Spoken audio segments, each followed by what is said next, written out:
Pinagpalang araw sa inyo, Kabanong, at ganun din naman po sa inyong mga tagapakinig, ang lahat ng mga kaabangers po natin. Ang kwentong ito ay tungkol sa pinakamabangis na albularyo ng Romblon.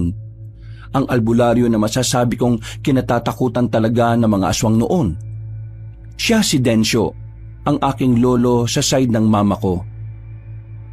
Tawagin niyo na lang akong Alfred. Hindi ko tunay na pangalan. Nakatira kami noon sa Romblon. Mula nang mamatay ang mama ko sa sakit sa baga at mula nang iwan naman ako ng tatay ko kay Lolo Densyo, ang lolo ko na talaga ang kinagisnan ko. Siya na ang kinilala ko bilang mga magulang. Maayos naman ang buhay ko sa kanya. Kahit na hindi naman kami mayaman, hindi ko naramdaman na hirap kami sa buhay. May kinikita naman si Lolo sa pag-aalbularyo niya. Kilala na rin naman kasi siya sa probinsya namin kasi ang dami na rin niyang natulungan. Saan ka na naman nanggaling, Alfred? Diyan lang po, Lo. Anong dyan lang? Tingnan mo yung sinaing mo rito, Kung hindi ko pa napansin, baka mamaya kumain na tayo ng sunog. Ay, oo nga pala. Naku, pasensya na po, Lo. Saan ka nga ba galing? Yun ang tanong ko. O no, sa bilyaran lang. Tinalo ko lang naman yung mga mahihinang nilalang. Halika rito. Bakit po, Lo? Basta, halika rito. Rico, nakakurot naman to. Umayos ka, Alfred, Nainis na ako sa ugali mo. Pinababayaan mo yung sinasahing mo rito para lang sa bilyar-bilyar na yan. Batuin kita ng marmol na bola doon Lo, kalma. Sinaing lang naman yan Kahit anong oras pwede naman tayo magsaing uli. Pero itong naipanalo ko sa bilyar, ngayon lang to. Tingnan nyo to, Dami, hindi ba? May pang-ambag na ako dito sa bahay. Wala nang masasabi sa akin yung mga chismosa dyan. Dami kong pera ngayon, Alfred, kaya ka ba nakipagpustahan kasi apektado ka sa mga sinasabi nila? Opo. May mga epal sila Chinichismis nila ako na palamunin lang daw ako dito sa atin. Kung hindi naman ako madaling hingalin, di sana nandun pa rin ako sa trabaho ko. Wala talagang magawa yung mga chismosa na yan Ngayon lang naman ako nawalan ng trabaho. Grabe na sila gumawa ng kwento. Mga buang. Alfred, hindi kita tinitingnan na pabigat dito sa bahay. Alam ko ang kondisyon mo. At kilala naman kita. Mas ako nga ang nakakilala sa'yo kaysa sa ibang tao Kaya, wag mo nang isipin yung sinasabi ng mga ibang tao dyan. Hindi kasi ako sanay Dati naman kasi hindi sila ganun sa akin. Alam mo, Alfred, ganun talaga ang ibang tao. Kapag may pakinabang ka, okay ka sa kanila. Kapag wala ka ng pakinabang, sisiraan ka na. Pero ang pamilya mo, hindi gagawin yun sa'yo. Kaya nga, Lo, nung may trabaho akong matino, panay ang utang sa akin ng chismosang yun Tapos ngayon ako na yung pulutan nila sa usapan. Basta ikaw, huwag ka na mag-isip ng kung ano-ano. Naintindihan mo ba ako? Opo, Lo. Huwag mong pasinin yung mga taong wala namang magandang may dudulot sa'yo. Lo, ano nga palang balita dun sa lalaking aswang na hinahanap mo nung nakaraan? Nahanap na namin ng mga tropa. Ano pong nangyari? Ano pa ba? Di pinatay namin. Aswang yun Baka makagawa pa ng hindi maganda yun sa mga tao. Mabuti nga't nalaman namin agad na may aswang sa kabilang baryo. Kung hindi, baka nakapagparami pa. Hindi na ba talaga mauubos yung mga aswang na yan? Malapit-lapit na. Nararamdaman ko na ang pagkatalo nila. Hinihintay na lang ang tamang pagkakataon. Bumuntong hininga na lang ako. Sanay na sanay naman ako sa usapang aswang, Kabanong. Bata pa lang naman kasi ako, yun na ang bukang bibig ng lolo ko. Habang nagkakamuwang ako, para bang naging normal na lang din sa akin ang tungkol sa mga aswang. Sa kabila ng pagiging exposed ko tungkol doon, hindi pa naman ako nakakakita ng mga aswang. Basta alam ko lang ang itsura ng aswang base sa kwento sa akin ni Lolo. Mabilis na lumipas sa mga sandali. Sumapit na rin ang gabi. Pagkatapos namin kumain ni Lolo, ay nagpaalam na muna ako sa kanya. Sinabi kong dadalawin ko lang ang kaibigan ko. Pero ang totoo ay pupunta lang ako ulit sa bilyaran. Para kasing hindi ako makakatulog kapag hindi ako nakapaglaro sa gabi. O pre! Oh, nabuhay ka. Paliw, di naman ako namatay eh. Naging abala lang. Tapos na yung kontrata ko eh. 7 araw lang naman yun. Namiss mo ko, no? Iyo, kadiri ka. Anong namiss? Pwe, chicks ka ba? Saan ba punta mo? Sa bilyaran. Peperahan ko lang yung mga mahihinang nila lang dun. Sama ka na lang sa akin, pre. Saan mo naman ba ako dadalin? Sa chill-chill na lugar. May pera ka ba dyan? Magre-relax lang naman tayo dun eh. O sige, libre ko. Marami akong pera ngayon. Hindi ako pwede. Papapagalitan ako ni Lolo. Kapag ganitong gabi na, hindi na ako pwedeng lumayo-layo. Alam mo naman na hindi pa tapos yung problema sa mga aswang. Pambira. Aswang-aswang pa rin? Wala namang ganyan eh. Uy, sira ulo. Alam ko na alam mong meron. Kahit tatay mo naniniwala rin eh. Ang ibig kong sabihin, sa panahon natin ngayon, wala nang aswang. Kung noon, oo, meron. Pero ngayon, malabo na yan, pre. Nitong nakaraan nga lang eh, may napas lang na aswang sila Lolo. Lalaking aswang. Kaya anong sinasabi mong wala na ang mga aswang?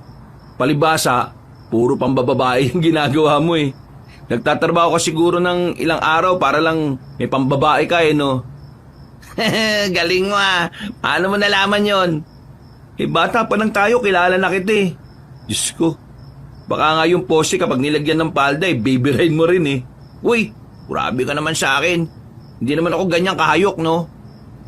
O sige na, pumunta ka na kung saan ka pupunta. Magbibilyar na ako. Sige, sama na lang ako sa'yo. Boring kapag wala akong kasama eh. Alam mo, para matuwa ako sa'yo, ikaw na lang ang pumusta sa akin. Yung pera mo, gagawin kong pera ko. Ha? Yung pera mo, pararamihin natin. We, sigurado ka dyan? Baka naman mamaya hindi ka naman pala marunong. Yan ang napapala mo nang mawala ka ng 1 linggo eh. Hindi mo na alam kung gaano ako kagaling. Inakbayan ko na lamang si Francis at saka naglakad na rin kami. Sabik na akong maipakita sa kanya kung gaano ako kagaling. Pagdating namin sa bilyaran, meron kaagad akong nakalaban. Pumila-pila pa talaga sila pero hindi naman magagaling. Kaya wala pang 1 oras, pumaldo na kaagad kami ni Francis. Pero meron pang isang humabol sa akin na isang lalaki. Kinalaban niya ako. Pinagbigyan ko naman kasi unang tingin ko sa kanya para siyang hindi marunong. Parang batang nagmamarunong lang. Pero nagulat kaming lahat nang ipakita niya ang galing niya. Nakadalawang laro kami. Hindi ko na pinalagan pagkatapos. Nararamdaman ko na kasing mauubos niya yung napanalunan namin. Napatingin ako ng maigi sa lalaki. Sa hindi malamang dahilan, meron akong naramdamang kakaiba sa kanya. Ang sabi pa ng iba, hindi naman daw talaga taga sa amin ang lalaking yun. Kaya medyo nagduda na ako. Nakita kasi ako ng mga sinyales sa lalaking yun. Uy, bakit ba natin sinusundan yung lalaking yan? Iba yung pakiramdam ko sa kanya eh. Pambira ka naman. Hindi mo lang matanggap na merong nakatapat sa'yo. Buang, wala akong pakialam kung natalo ko. Ano ba kasing problema mo sa lalaking yan? Pakiramdam ko kasi, aswang siya. Diyos ko naman, pakiramdam mo lang naman pala eh. Wala ka namang ebidensya. Shh, ingay mo. Huwag ka na nga sumama kung marami kang sasabihin. Sige na, sasamahan na kita para malaman ko kung totoo nga ba yung sinasabi mo. Binilisan pa namin ang paglalakad hanggang sa makarating na kami sa sementeryo. Sa dulong bahagi kasi ng baryo namin ay naroon na ang libingan. Lumang sementeryo na yon kung tutuusin. abandonado na rin. Wala nang nangangalaga. Madilim sa parting ito, Kabanong. Kahit na may poste ng ilaw kasi ay hindi naman malakas. Napatigil kami sa paglalakad nang mapagtantong wala na ang sinusundan namin. Kahit si Francis ay hindi na rin makapaniwala. Baka sa mukha niya ang pagtataka. Bigla na lang kasing naglaho yung lalaki. O, di ba tiningnan mo na? Nawala, di ba? O, paano ipapaliwanag yun ngayon? Ha? Kailangan ko magpaliwanag? Ewan ko sa'yo. Lutang ka talaga lagi kausap. Mabuti pa, tulungan mo na lang akong hanapin yung lalaki. Eh kung aswang nga yung lalaki, ano naman ang gagawin natin? Ayan na natin. Baka mamaya mapahamak pa tayo eh. Sinabi ko naman kasi sa'yo na umuwi ka na para hindi ka madamay. Sama ka ng sama eh. Ngayon pa talaga ako pauuwiin. Paano kung ako naman yung sundan ng aswang? Maya-maya, may narinig silang mga kaluskos. Tol, ano yun? Sa likod ka lang. Kumuha na ako ng malaking bato sa gilid. Maigpit lang ang pagkakahawa ko doon. Pero maya-maya lang ay nawala na rin ang mga kaluskos. Nung una, inakala namin na baka bayawak lang yun. Marami-rami na kasi ang bayawak sa parting yun ng sementeryo. Pero laking gulat na lang namin nang biglang merong lumabas na lalaki sa likuran namin. Pagharap namin, nahablot niya si Francis. Nang makita ko ang mukha niya, kitang-kita na aswang talaga ang itsura niya. Nagsalita pa ang aswang na yon at sinabi niya ang pangalan ko kahit si Francis naman ang hawak niya. Hindi na ako nagsayang ng pagkakataon, Kabanong. Binato ko sa mukha ang lalaking aswang. Tinamaan naman siya sa mukha dahilan para mabitiwan niya ang kaibigan ko. Hindi ako si Alfred. Ito si Alfred oh. Siya yung apo ni Mang Densyo. Ay gagi, sira ulo. Sinabi mo pa talaga? Ako ang napagkakamalan eh. Hoy, ikaw aswang! Anong kailangan mo sa akin? Hindi na nagsalita ang aswang na yon. Akmang aatake pa sana siya ulit nang bigla itong mataranta. Tumakbo na yun ng mabilis. Pagtingin namin sa likuran ay kararating lang ni Lolo. Hindi na niya hinabol ang aswang at pinaubaya na lang sa mga kasama niya. Lo! Bakit ka ba nandito? Kanina kasi may nakita kong kahina-hinalang lalaki. Kaya yun, sinundan namin at nakumpirma namin na aswang pala talaga. Nasaktan ba kayo? Hindi naman. Pero Lo, ako yata punteriya ng aswang na yun eh. Tama siya, Mang Densyo. Akala kasi ng aswang, ako si Alfred kaya ako yung hinilan niya kanina. Kayong dalawa ha? Umuwi na muna kayo sa bahay. Bilis na! Wala na kaming sinayang na sandali. Agad naman kaming sumunod kay Lolo. Nang makauwi kami ay pinag-usapan namin ang nangyari habang nagkakape. Inuumpisa na ng mga kalaban. Ang alin, Lo? Nagsisimula na silang gumati sa dami ng mga napaslang ko doon. Bakit ako yung punteriya nila? Malamang, ikaw ang uunahin nila kasi ikaw lang naman ang pamilya ko. Di ang mga aswang po pala, mga traidor at duwag. Kasi inuuna nila yung wala naman talagang kasalanan sa kanila eh. Traidor, oo. Madalas, patalikod sila kung lumaban. Pero hindi sila duwag. Matatapang at mababangis sa mga aswang. Sadyang mapanlinlang at tuso lang talaga mga nilalang na yon. Lo, ibig sabihin lang pala nito, nasa alanganin na rin ang buhay ko. Mismo! Ano ang gagawin ko? Ano sa tingin mo? Lo, gusto ko na rin matuto. Maging kagaya nyo. Turuan nyo na kasi ako. Sigurado ka na ba sa sinasabi mo? Hindi biro ang maging kagaya ko, Alfred. Kung ito na lang talaga ang paraan para maprotektahan kita at ang sarili ko, kailangan ko maging kagaya nyo. Pre, hindi ako kasama sa poprotektahan mo. Kaya sumama ka na rin dito para protektahan mo rin ang sarili mo. Gara mo! Wag na uy! Kaimik buhay ko eh. Ang pagharap sa mga aswang, ay para mo na ring inilalagay sa hukay ang kabilang paa mo. Kaya pag-isipan mo ng maigi ang desisyon mo, Alfred. Hindi naman kita minamadali. Kaya may sapat kang oras para magnilay-nilay. Ang gusto ko lang ngayon, mag-iingat ka palagi. Lalong-lalo na kapag nasa labas ka at hindi mo ako kasama. Tumango na lamang ako bilang tugon sa sinabi ni Lolo.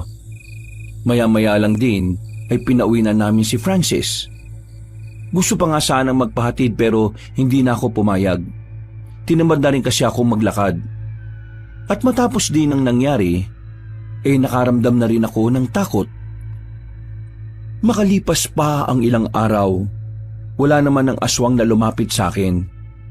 Hindi ko alam pero pakiramdam ko rin ay nakatulong ang mga pangontra na pinasuot sa akin ni Lolo. Pero ang sabi niya sa akin, huwag kong iasa palagi ang kaligtasan ko sa pangontra sa lahat ng oras. May mga pagkakataon daw kasi na ang mga aswang ay hindi tinatablan. Depende raw sa uri. Kumusta? Anong balita sa pagbumuni-muni mo? Lo, buo na talaga loob ko. Gusto ko na talaga. Kung ganun sumama ka na sa akin bukas. May pupuntahan tayo. Saan ho? May tutugisin na tayong aswang kaagad? Hindi. Meron akong kakausapin na tao. Ayon sa nakarating na impormasyon sa akin, itong tao na ito maraming nalalaman tungkol sa mga aswang. Kaya kailangan kita.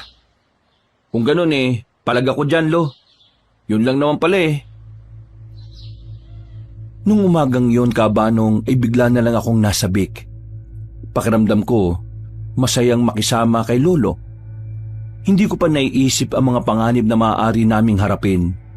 Kaya para bang isa lang akong bata na tuwang-tuwa dahil meron kaming pupuntahan. Kinabukasan, maaga pa lang ay umalis na kami ng bahay. Pero hapon na kaming nakarating sa destinasyon namin. Ang dami pa rin kasi naming dinaanan. Puro sementado na mga bahay dito, Lo Kaya ang sabi nila, may mga kaya na daw mga nakatira dito. Kaya sementado lahat ng bahay. Yun ang sabi nila. Yung pupuntahan po ba natin, kilala nyo? Hindi ko kilala. Pero nababanggit na sa akin ng mga tropa. Sila kasi yung una kong pinapunta. Pero dahil hindi sila nagtagumpay na makakuha ng impormasyon, kinailangan ko ng kumilos. Mahalaga ang kahit na anong impormasyon tungkol sa mga aswang. Kaya hindi tayo dapat nagsasayang ng oras. Naglakad na rin kami papasok ng baryo. Napapatingin pa ako sa bawat madaraanan namin. Mukha namang normal ang mga naroon at wala akong nakitang aswang. Pagdating namin sa bandang gitna ng baryo, tumigil kami sa isang bahay na kulay puti. Malawak ang bakuran, malinis at maraming tanim na kung ano-ano. Eto na nga yun. Sandali lang, Lo. Baka mamaya may aso dyan, makagat ka pa. Aswang nga, ilang beses na akong kinagat, ayos lang Sa aso pa ba ako matatakot? Kumamot na lamang ako ng ulo. Ginalaw na rin kasi ni Lolo o nakasabit na maliit na kampana sa bakuran. Ilang sandali lang, isang matandang babae ang lumabas ng bahay. Kahit matanda na, kita ko ang namumulang labi nito. Meron ding makeup sa muka na parabang nasubsob sa arena sa sobrang puti. Napatingin agad sa akin ang matandang babae na parabang matagal na niya akong kilala. Romana? Ikaw ba si Romana? Oo, ako nga. Bakit? Sino ba kayo? Ako si Mang Densyo, isang albularyo mula sa baryo ng Magdangal. Narito ako para pag-usapan yung tungkol sa mga nalalaman mo sa mga aswang. Sa halip na kay Lolo ang tingin nito, Kabanong, dumako ang tingin niya sa akin. Nakakaramdam ako ng pagkailang noon sa kung papaano niya pasadahan ng buong katawang ko. Kinalabit ko na nga si Lolo. Tila naramdaman din niya ang nararamdaman ko. Pwede ba kitang makausap tungkol sa bagay na yon? Kailangan na kailangan ko mga hawak mong impormasyon. Dahil ngayon unti-unti na silang nagpaparamdam. Hindi ako nagbibigay ng impormasyon ng libre. Kung gano'n magkano bang kailangan mo? Hindi ko kailangan ng pera. Ang kailangan ko, halik. Naubobo ako nung mga oras na yon, Kabanong, nang marinig ko ang sinabi ni Aling Romana. Natawa pa ako kasi akala ko si Lolo ang gusto niyang halikan. Natatawa na lang din si Lolo noon. Hindi kasi talaga namin inaasahan ang sasabihin ng matandang babae. Pasensya ka na. Pero ang labi kong ito pagmamay-ari na ng asawa ko. At kahit wala na siya sa mundo, hindi ko ito ibibigay sa iba. Sino ba kasing nagsabi na ikaw ang gusto kong halikan? Nagtindigan ng balahibo ko noon, Kabanong. Nagtago agad ako sa likod ni Lolo.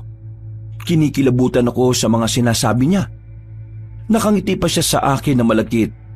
Pero sa halip na maakit ako, nandidiri ako sa kanya. Isang halik, isang impormasyon na katumbas. Halik saan ba? Sa labi. Uy, ano ka swerte? Wala pa nga akong first kiss tapos ikaw gusto mo mauna? Kung ganon, mas masarap pala ang unang halik. Lo, ayoko. Para akong halik sa bangkay niyan. Eto ang sinasabi ko sa iyo, Alfred. Dapat pinag-iisipan mo ng maigi ang pagiging manunugis. Kasi kung ganitong hindi mo kayang magsakripisyo, hindi ka na dapat pumasok sa ganito. Lo naman, paano ko magsasakripisyo ng ganyan? Mas maganda pa yatang magpalapa na lang ako sa aswang kaysa lapain niya yung labi ko. Kaya nga kita'y sinama rito kasi ikaw ang kailangan ko. Ibig sabihin, alam niyo na ito bago pa tayo pumunta rito? Nasabi sa akin ng mga tropa, pero hindi ko naman inakala na totoo pala. O ano, magpapahalik ka ba sa akin o wala kayong makukuhang impormasyon? Apo, isipin mo na lang na ito ang pinakamalaking sakripisyong gagawin mo para sa maraming buhay. Madali lang kasing magsalita para sa inyo. Tingnan nyo nga yan, Lo. Parang inaagnas na yan. Ano, maghihintay pa ba ako? Kapag nagbago ang isip ko, wala na kayong aasahan sa akin. Sa iba na ninyo hanapin ang impormasyon na kailangan ninyo. Apo, magdesisyon ka na. Isipin mo na lang na kapag hindi natin nalaman ang impormasyon na hawak niya baka maraming buhay ang mawala.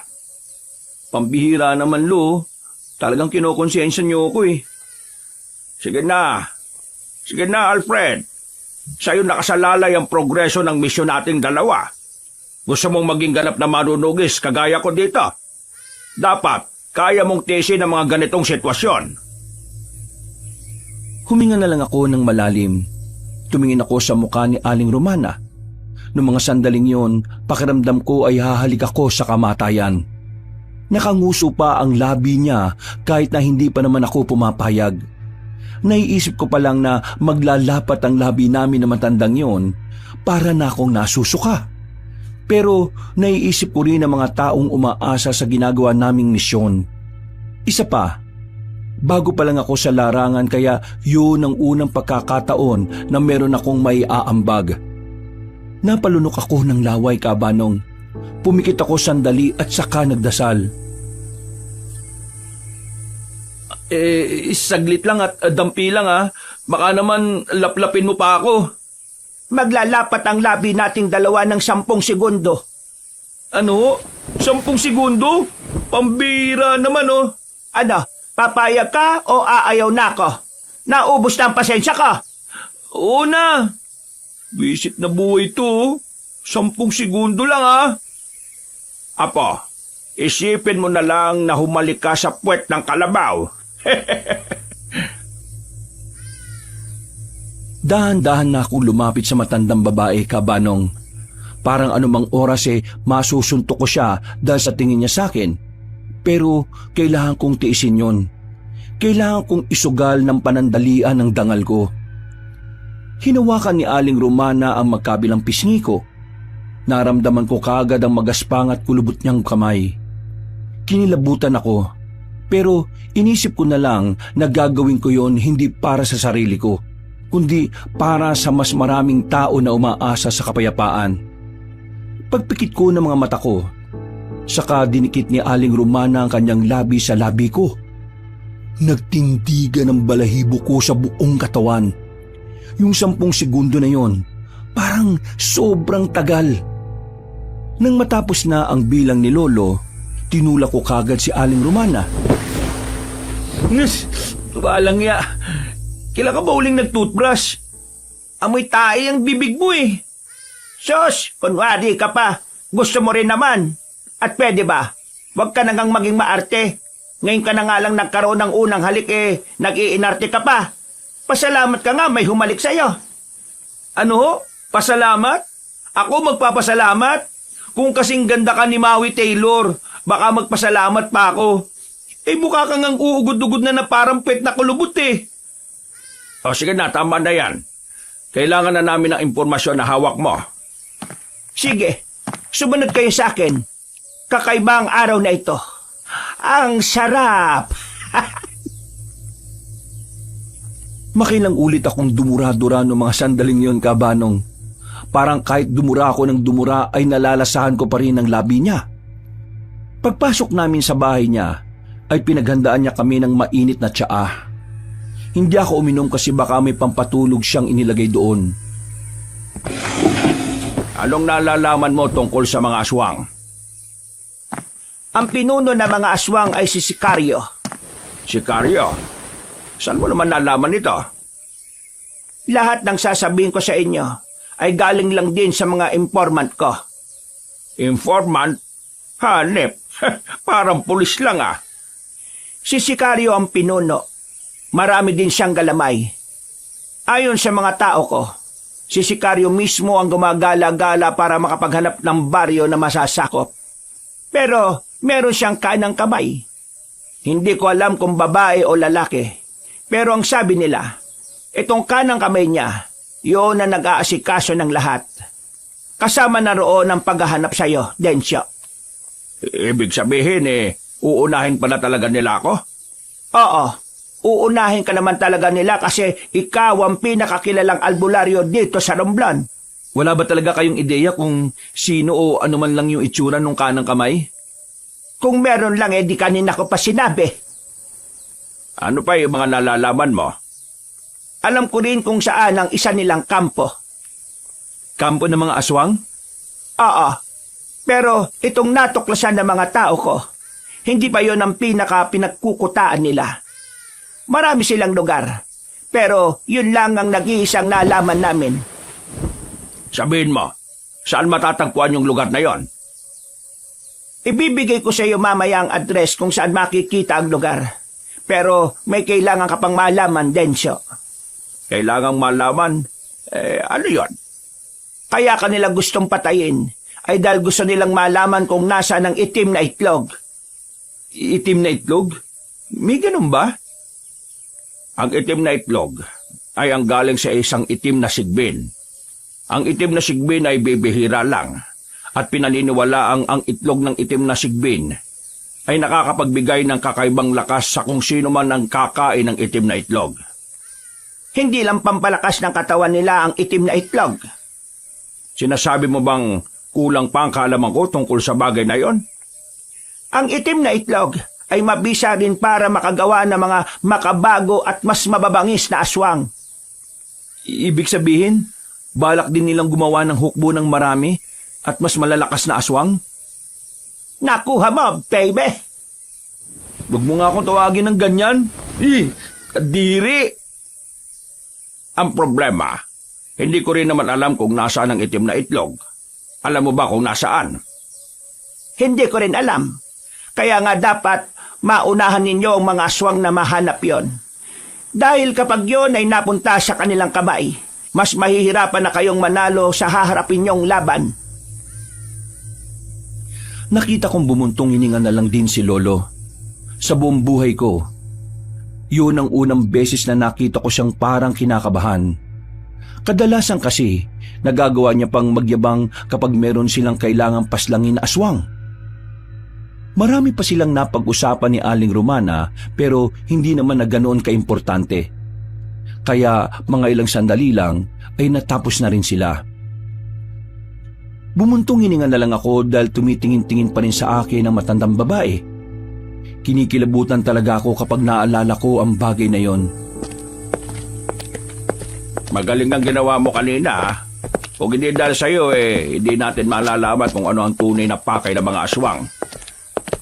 Lo, first kiss ang nawala sa akin. Kasalanan mo to eh. Hoy, ayaw mo nun. Hindi mo basta makakalimutan ang unang halik mo. Huwag ka na nga lang maingay, Lo. Baka naman sabihin mo pa to kay Francis, ha? Abay, oo naman. Makakaasa kang si Francis lang ang makakaalam. Doon naman. Nako, biro lang naman ko talaga, oh. Pareho na lamang kaming natawan ni Lolo noong mga oras na yon. Mga bandang tanghali, nakabalik na rin kami sa baryo namin. Nanakitang pa ako sa kakalakad. Wala na kasi kaming nasakyang pabalik dahil gumarahay muna ang mga tricycle driver. Pagbukas namin ng bahay namin, nagulat ako nang merong kaming abutan na matangkad na lalaki. Nakaupo siya sa katre. Nakadikwatro na akala mo pagmamay-ari niya ang bahay. Sino ka? Hindi ako sinuka, iniri ako.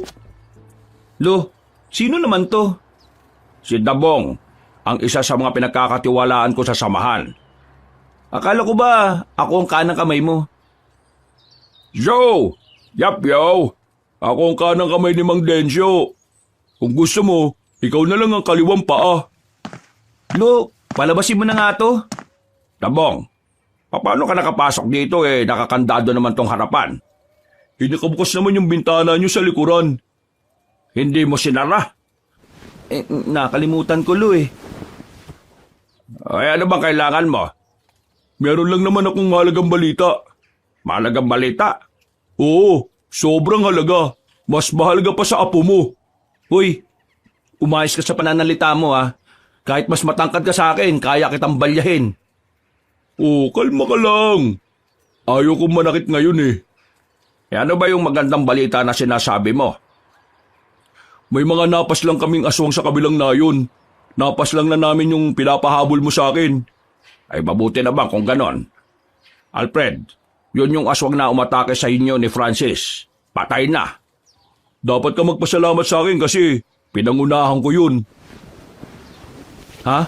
Ay, di salamat. Total, nandito ka na naman. Dito ka na rin kumain. Hinila ko si Lolo palabas ng bahay namin. Sa mukha pa lang kasi ng lalaking nasa bahay namin noon, parang hindi na mapagkakatiwalaan. Parang hindi gagawa na mabuti. Lo, sigurado ba kayo sa lalaking yon? Parang hindi mapagkakatiwalaan yung mukha eh. Matagal ko lang kilala si Dabong. Wala kang dapat ikabahala sa kanya. Hindi ba magnanakaw yan? Hindi naman. Matino naman siyang tao. Pero buraot nga lang. Buraot? Oo, buraot. Madalas mangingin ng kung ano-ano kahit na meron naman siyang pera. Oh, tara na.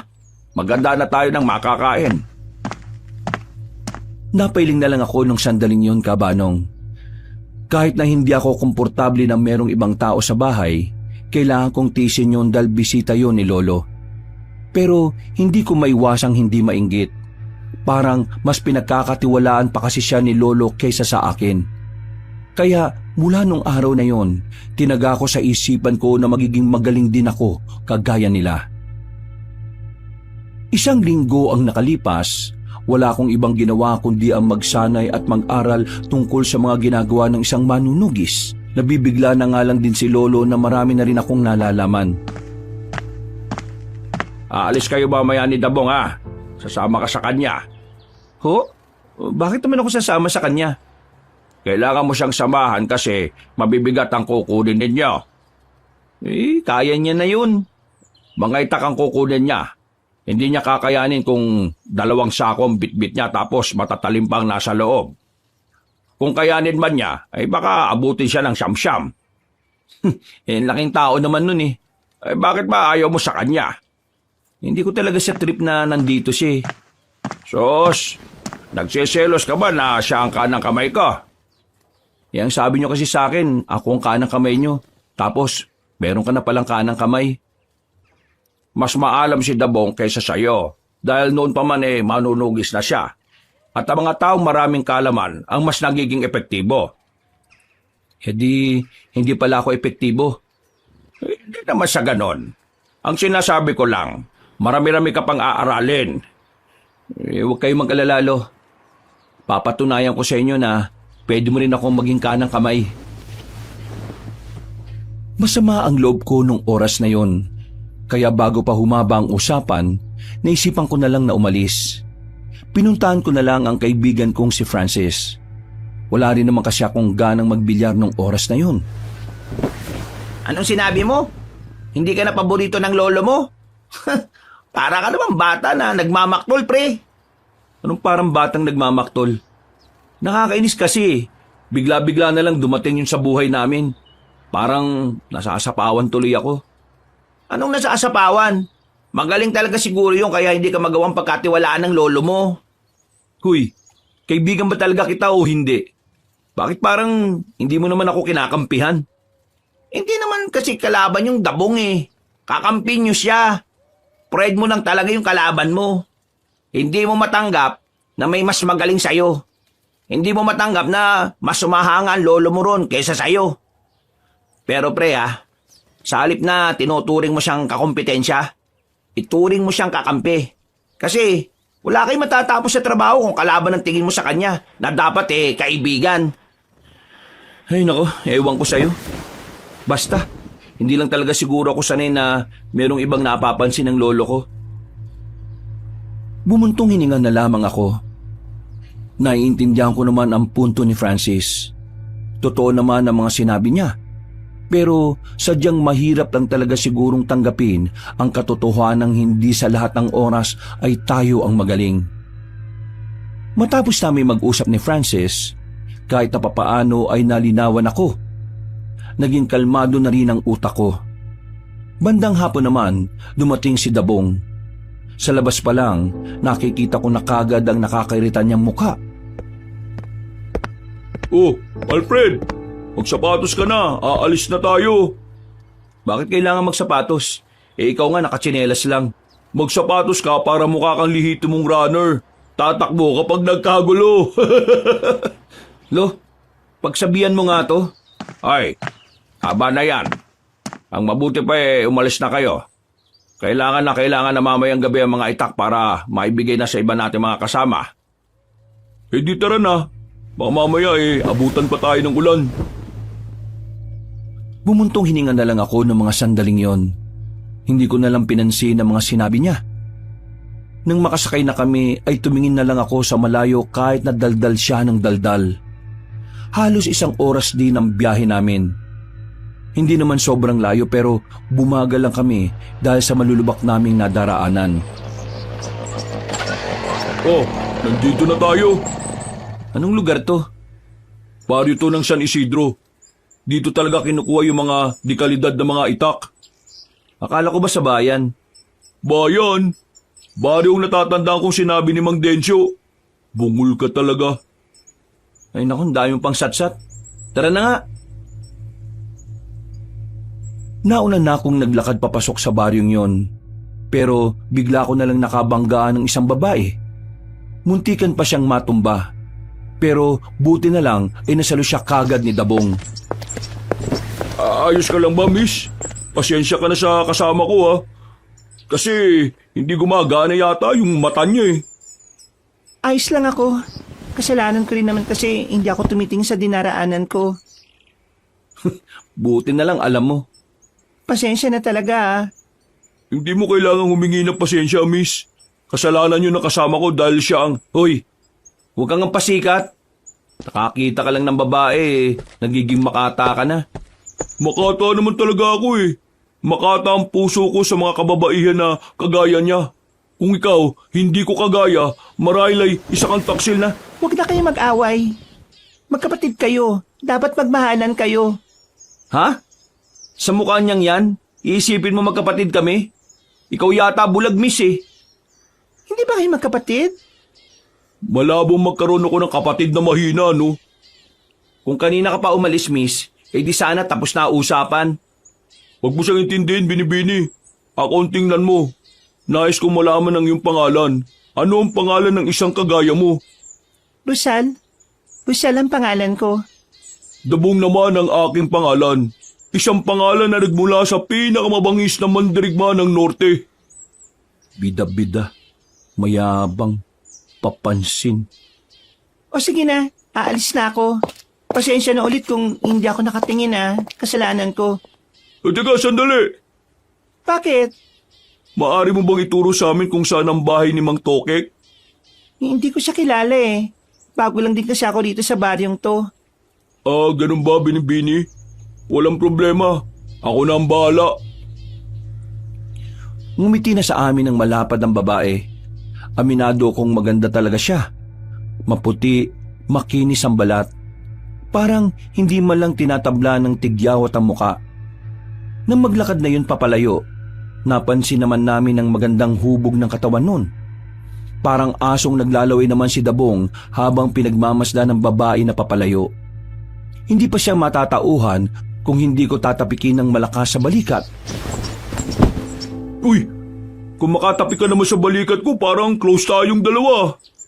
Para ka kasing asong baliw dyan Nauna na ako naglakad at hindi ko na siya hinintay pa. Sumunod din naman siya kaagad. Mga ilang sandali lang, nakita na rin namin ang bahay na matandang si Tokek. Paglapit namin doon, ay tumingin pa siya sa amin ng seryoso. Pinasadaan niya kami mula ulo hanggang paa. Pinadala kami rito ni Mang Densyo para kunin yung mga itak na binili ng samahan namin. Tumingin na masama sa amin na matanda. Pero sinenyasan niya lang kami na sumunod. Dinala niya kami sa maliit na warehouse. Nakalatag na sa mahabang lamesa ang mga bagong gawang itak. Meron pang mga disenyo sa hawakan. Palima kong namangha sa mga nakikita ko. Yung kasi ang unang beses na nakakita ko ng ganong karaming itak. Yan lahat ang gagamitin ng mga kasama natin sa pakikipaglaban. Bakit kailangan bumili? Wala na ba yung mga lumang itak? Taon-taon kailangan palitan ng mga lumang itak. Kasi mga bago, idinadaan pa sila sa mga ritual para mas maging epektibong panlaban sa mga masasamang nilalang. Ritual? Ano mangyayari? Magkakaroon ng kapangyarihan? Bakit ka natatawa sa kapangyarihan? Hindi mo ba alam na si Mang Densyo may kapangyarihan? Ha? Kapangyarihan? Anong pinagsasabi mo? Wala ka pala talagang alam no? Anong kapangyarihan ni Lolo? Mas maganda sana, ikaw na lang ang magtanong sa kanya. Wala akong karapatan na sabihin sa'yo kung ano man yun. Lumapit na lamang si Dabong sa mga itak. Habang ako naman, naiwang nakatayo habang napapaisip.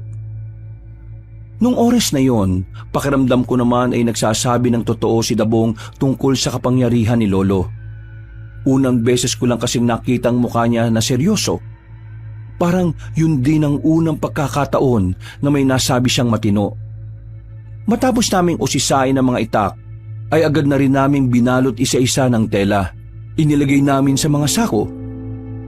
Nang magkaabutan na ng kabuang bayad ay umalis na rin kami. Habang nasa biyahe, tahimik lang si Dabong. Nang makabalik naman na kami sa baryo, sa bahay namin mismo ibinagsak ang mga bagong itak. Wala si Lolo nung oras na yon, kaya kami na lang muna ang nagsalansan. Pagsapit ng gabi, dumating ang mga manunugis mula sa iba't ibang baryo. Dito na nagsimulang ipamigay ni Lolo ang mga itak. Habang ako, hindi ko alam kung bakit wala akong natanggap noon. Sige lang mga kasama, makakauwi na kayo. Ipapatawag ko na lang kayo kapag may mga dapat pa tayong pag-usapan. Naglakad na rin palis ang ibang manunugis. Gabi na sila natapos sa pag-uusap, habang ako nagmumukmuk lang sa loob ng bahay. Hindi ko kasi matanggap na wala akong natanggap na sandata.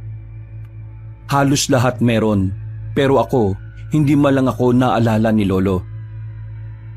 Nasa loob lang ako, nagbabasa ng kung ano-ano nang pumasok na si Lolo. Nilapitan niya ako at tinabihan sa katre. Tahimik lang ako. Hindi ko siya kinikibo. Alam ko kung bakit ka tahimik. iniisip mo ba kung bakit hindi kita binigyan ng sandata? Tinigil ko sandali ang ginagawa ko.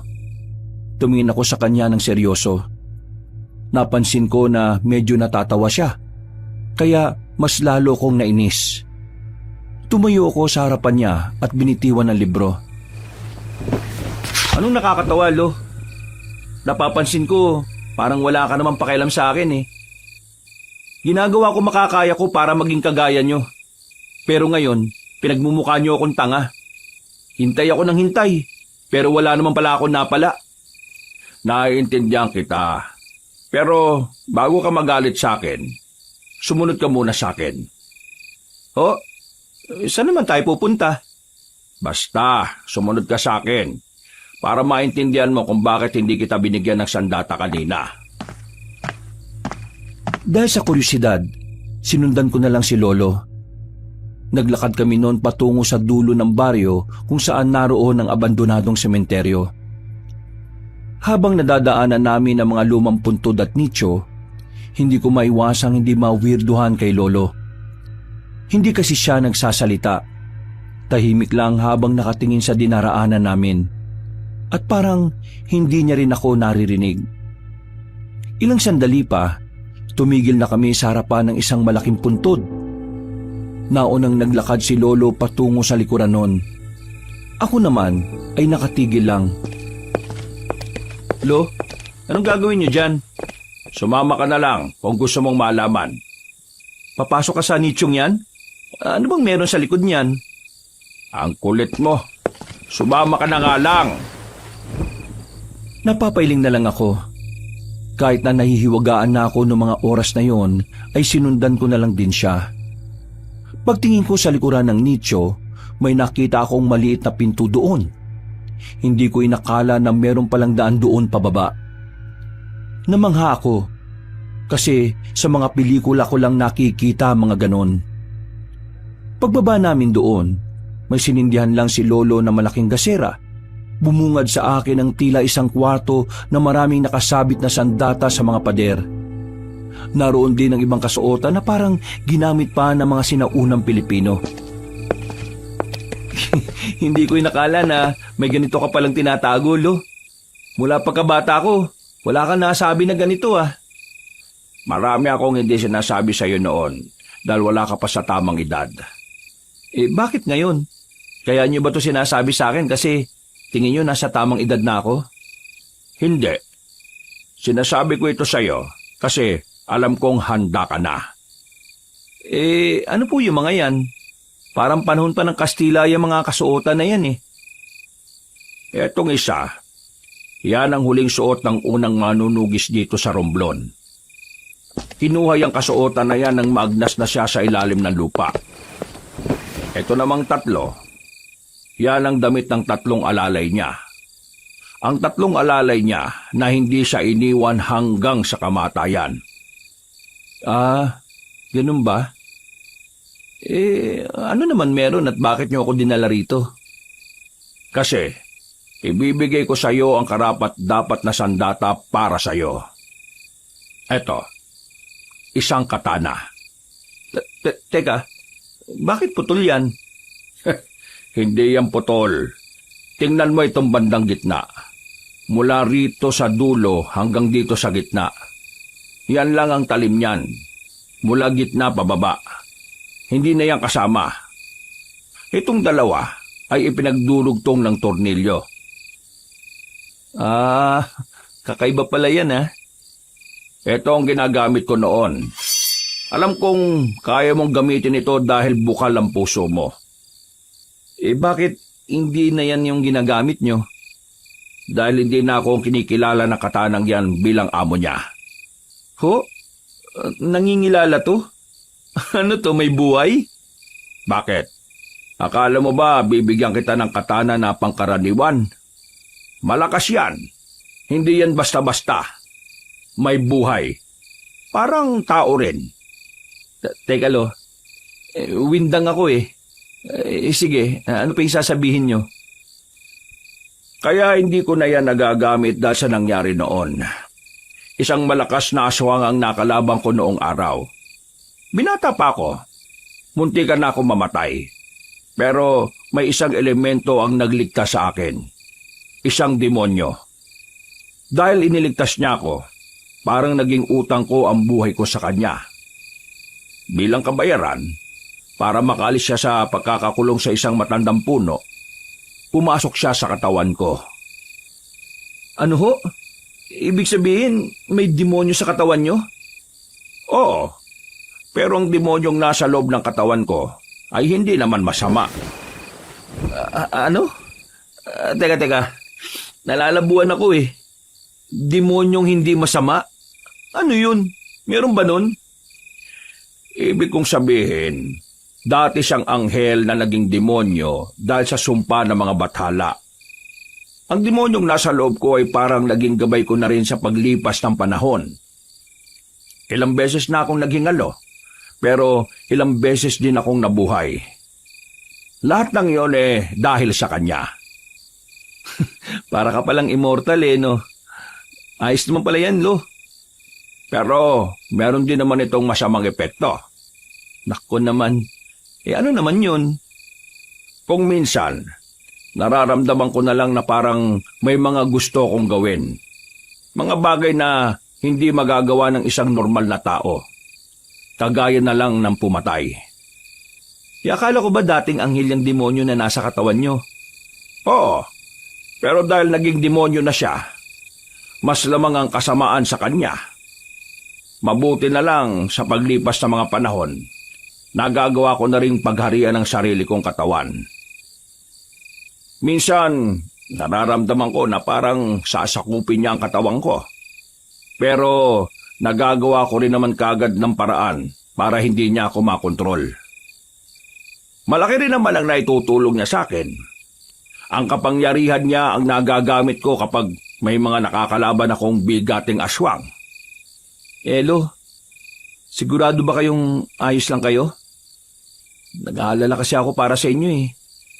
Ngayong nalaman ko na yung tinatago nyo, nababahala ako na baka yung nasa katawan pa ninyong maging dahilan para mapahama kayo. Ayos lang naman ako.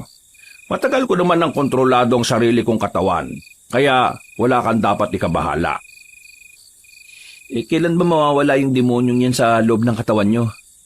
Hindi ko rin alam. Siguro kapag nakahanap na siya ng bagong malilipatan. Isang malalim na paghinga na lamang ang nagawa ko, Kabanong. Pakiramdam ko noong mga oras na yon ay mamumuti ang lahat ng buhok ko sa katawan. Sobra ako nawindang. Sobra akong nakonsumi sa mga kaganapan. Ang bilis ng mga eksena at nagsasabay-sabay pa lahat ng mga lumulutang na sikreto. Tinanggap ko ang katana na bigay ni Lolo. Nawala ng tampo ko sa kanya. Natuwa ako kasi espesyal na sandata pala ang bibigay niya sa akin. Nang umalis na kami roon, hindi pa rin maalis sa mga mata ko sa sandata hanggang sa makauwi na kami. Ang sabi ni Lolo, magagamit ko raw ang sandatang yon dahil habang tumatagal, palapit na ng palapit ang nakaambang labanan ng mga aswang at manunugis. Uy, bisit ka oh. Magugulutin ka pala. Iwas-iwas ka sa pagkakape. Bakit ka ba nanggugulat? Anong oras na oh? Anong kailangan mo? Muntikan na akong atakin sa puso ng mga sandaling yon. Bigla na lang kasing lumitaw sa bintana si Dabong. Buti na lang ay hindi ko siya tinagaan ng katana. Sumama ka sa akin. Dali. Ha? Meron ako namataan na aswang sa isang liblib na lugar kung saan may nakatirik na bahay.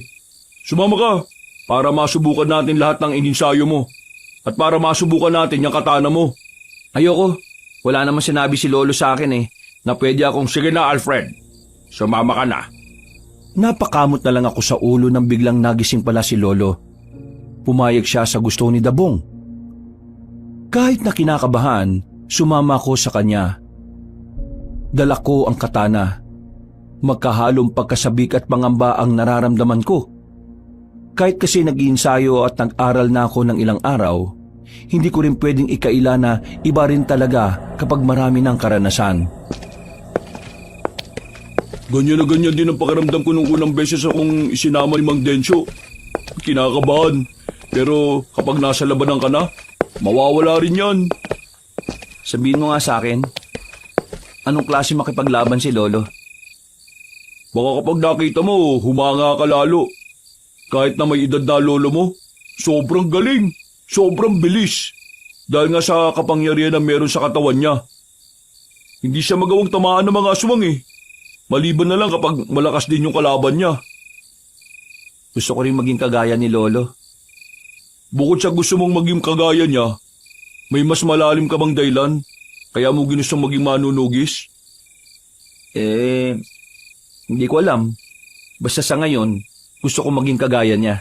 Kung gusto mong maging kasing galing niya ng mas mabilis, dapat alam mo ang pinakadahilan kung bakit gusto mong maging manunugis. Kasi, yun din ang ginawa ni Mang Densyo. Kaya siya kinilala bilang pinakamabangis na birador ng aswang. Noong mga sandaling yon, tila saka ko lang napagtanto kung gaano kasikat at kilala ang lolo ko. Alam ko kasi noon, pangkaraniwang manunugis lang siya. Akala ko normal lang na maraming napapatay na aswang si lolo. Pero hindi ko alam na matagal na pala talaga siyang tinitingala ng karamihan at matagal na rin siyang kinatatakutan ng mga aswang. Hindi nagtagal, narating na rin namin ang sinasabi ni Daboy na bahay. Nakatirik nga yon sa liblib na lugar. Napapalibutan na nagtataas ang punong kahoy. Yan ang bahay ng mga aswang. Sa nakarating na impormasyon sa akin, kasama sila sa samahan ni Sicario, yung pinuno ng mga aswang. Ang gagawin natin, may ititira tayong buhay sa kanila. Kahit isa lang. Pipilitin natin kumanta kung nasaan yung totoong kuta nila. Di ba, alam na natin yung kuta nila? Hindi ka talaga nakikinig ng maigi, no? Yung sinabi ni Aling Romana, isa lang yun sa mga kuta ng mga aswang. Hindi pa yun yung pinakalungga nila. Ay nako, ituon mo na nga atensyon mo sa gagawin natin. Huminga na ako ng malalim, Kabanong. Maigpit na ang hawak ko sa katana. Mga ilang sandali lang, pinangunahan ni Dabong ang paglapit sa bahay. Kaswal siyang kumatok sa pintuan, habang ako, nasa likuran lang niya, nagbabantay sa paligid. Opo! May tao ba dyan? Makikitain lang po. Itong kasama ko kasi, may igit na sa brief niya. Tao po! Uy, pinagsasabi mo dyan. Maayos lang ha. Makisakay ka na lang. Sa ilang beses na katok na ginawa ni Dabong, ay bumukas na rin ang pintuan. Hindi pa man nagsasalita ang lalaki, tinaga na agad ni Dabong yun. Nakailag ang lalaki, sinarado ang pinto at kaming dalawa ay dumistansya kaagad. Buwang ka talaga yun, no? Kung pinalabas mo na muna sa bahay nila para mas madali mong tinamaan, di mas maganda. Wala na eh. Nangyari na. Move on ka agad. Sira ulo. Tingnan mo, pinalilibutan na tayo. Ilan ang mga yan? Huwag kang matakot. Malakas na sandata yung hawak mo eh. Hindi na ako nagsalita. Magkatalikuran na kami nung oras na yon. Maya-maya lang ay bigla na lang tumakbo si Dabong palapit sa mga aswang. Naiwan ako mag-isa sa gitna. Hindi ko alam ang gagawin ko nung una. Hanggang sa nakita ko na lang siyang nakikipagsabayan na. Nagkaroon na ako ng dahilan para kalabanin na rin ang mga aswang. Gusto kong patunayan sa kanya noon na malaki na ang pinagbago ko mula nung una niya akong nakilala. Visit kayo mga aswang kayo! Yan! Sige! Marami pa pala sila eh! Mukhang patibong lang yata itong ginawa natin ah. Mas maganda nga yan eh, para mas lalo tayo magkaroon ng magandang laban. Buang! Huminga ako ng malalim at saka itinoon na lang ang atensyon sa mga aswang. Hinawakan ko ng maayos ang katana. Nang sabay-sabay na silang umatake, hinagupit ko ng malakas ang sandata ko. Hindi ko na namalayan na nakagawa pala ako ng isang malakas na hangin na nagmula sa katana. Bumulagta lahat ng mga aswang. Sumirit ang dugo sa katawan nila kahit na di naman dumampi ang talim ng sandata ko. Gagi! Angas! Ang lupit ah! Anong nangyari? Paano ko nagawa yun? Sabi ko naman sa'yo, di ba? Kakaiba't malakas talaga yung sandatang yan ni Mang Densyo. Ikaw na ang tagapagbanan yan. Anong gagawin natin ngayon? Hindi uwi na. Wala na tayo makakausap dito. Lahat pinatay mo eh. Napamali ko bang mamamatay silang lahat sa ginawa ko? O ngayon alam mo na talaga na hindi pangkaraniwan yung katana na yan. Kaya dapat aralin mo rin yan ha. Marami ka maliligtas na buhay dahil dyan. Oh, tulungan mo na lang ako. Anong gagawin? Ipapasok natin dun sa bahay itong mga bangkay ng aswang. Tapos sisilaban natin yung bahay na yan. Teka, parang brutal naman yata yun. Yan ang hindi dapat ugaliin. Ang maawa sa mga aswang. Alam mo, lahat ng aswang salot. Kaya dapat matigas ang puso mo sa kanila. Tara na. Sinunod ko na lang ang sinabi niya, Kabanong. Habang tumatagal, nagiging maganda na rin ang samahan namin ni Dabong. Nagiging kasundo ko na rin siya. Pero paminsan-minsan, nagtatalo pa rin naman kami. Nagdesisyon kaming umuwi na lang kagad sa Baryo Magdangal. Sabik na sabik akong ibinalita kay Lolo ang nagawa ko. Pero malayo pa lang, natatanaw ko na kaagad na maraming tao sa harapan ng bahay namin. Hindi ko alam bakit bigla na lang akong kinabahan. Pakiramdam ko, merong masamang nangyari. Kaya naman, dali-dali akong tumakbo palapit doon. Dinatnan ko ang katawang nakahandusay sa bakuran namin. Mga 6 sila.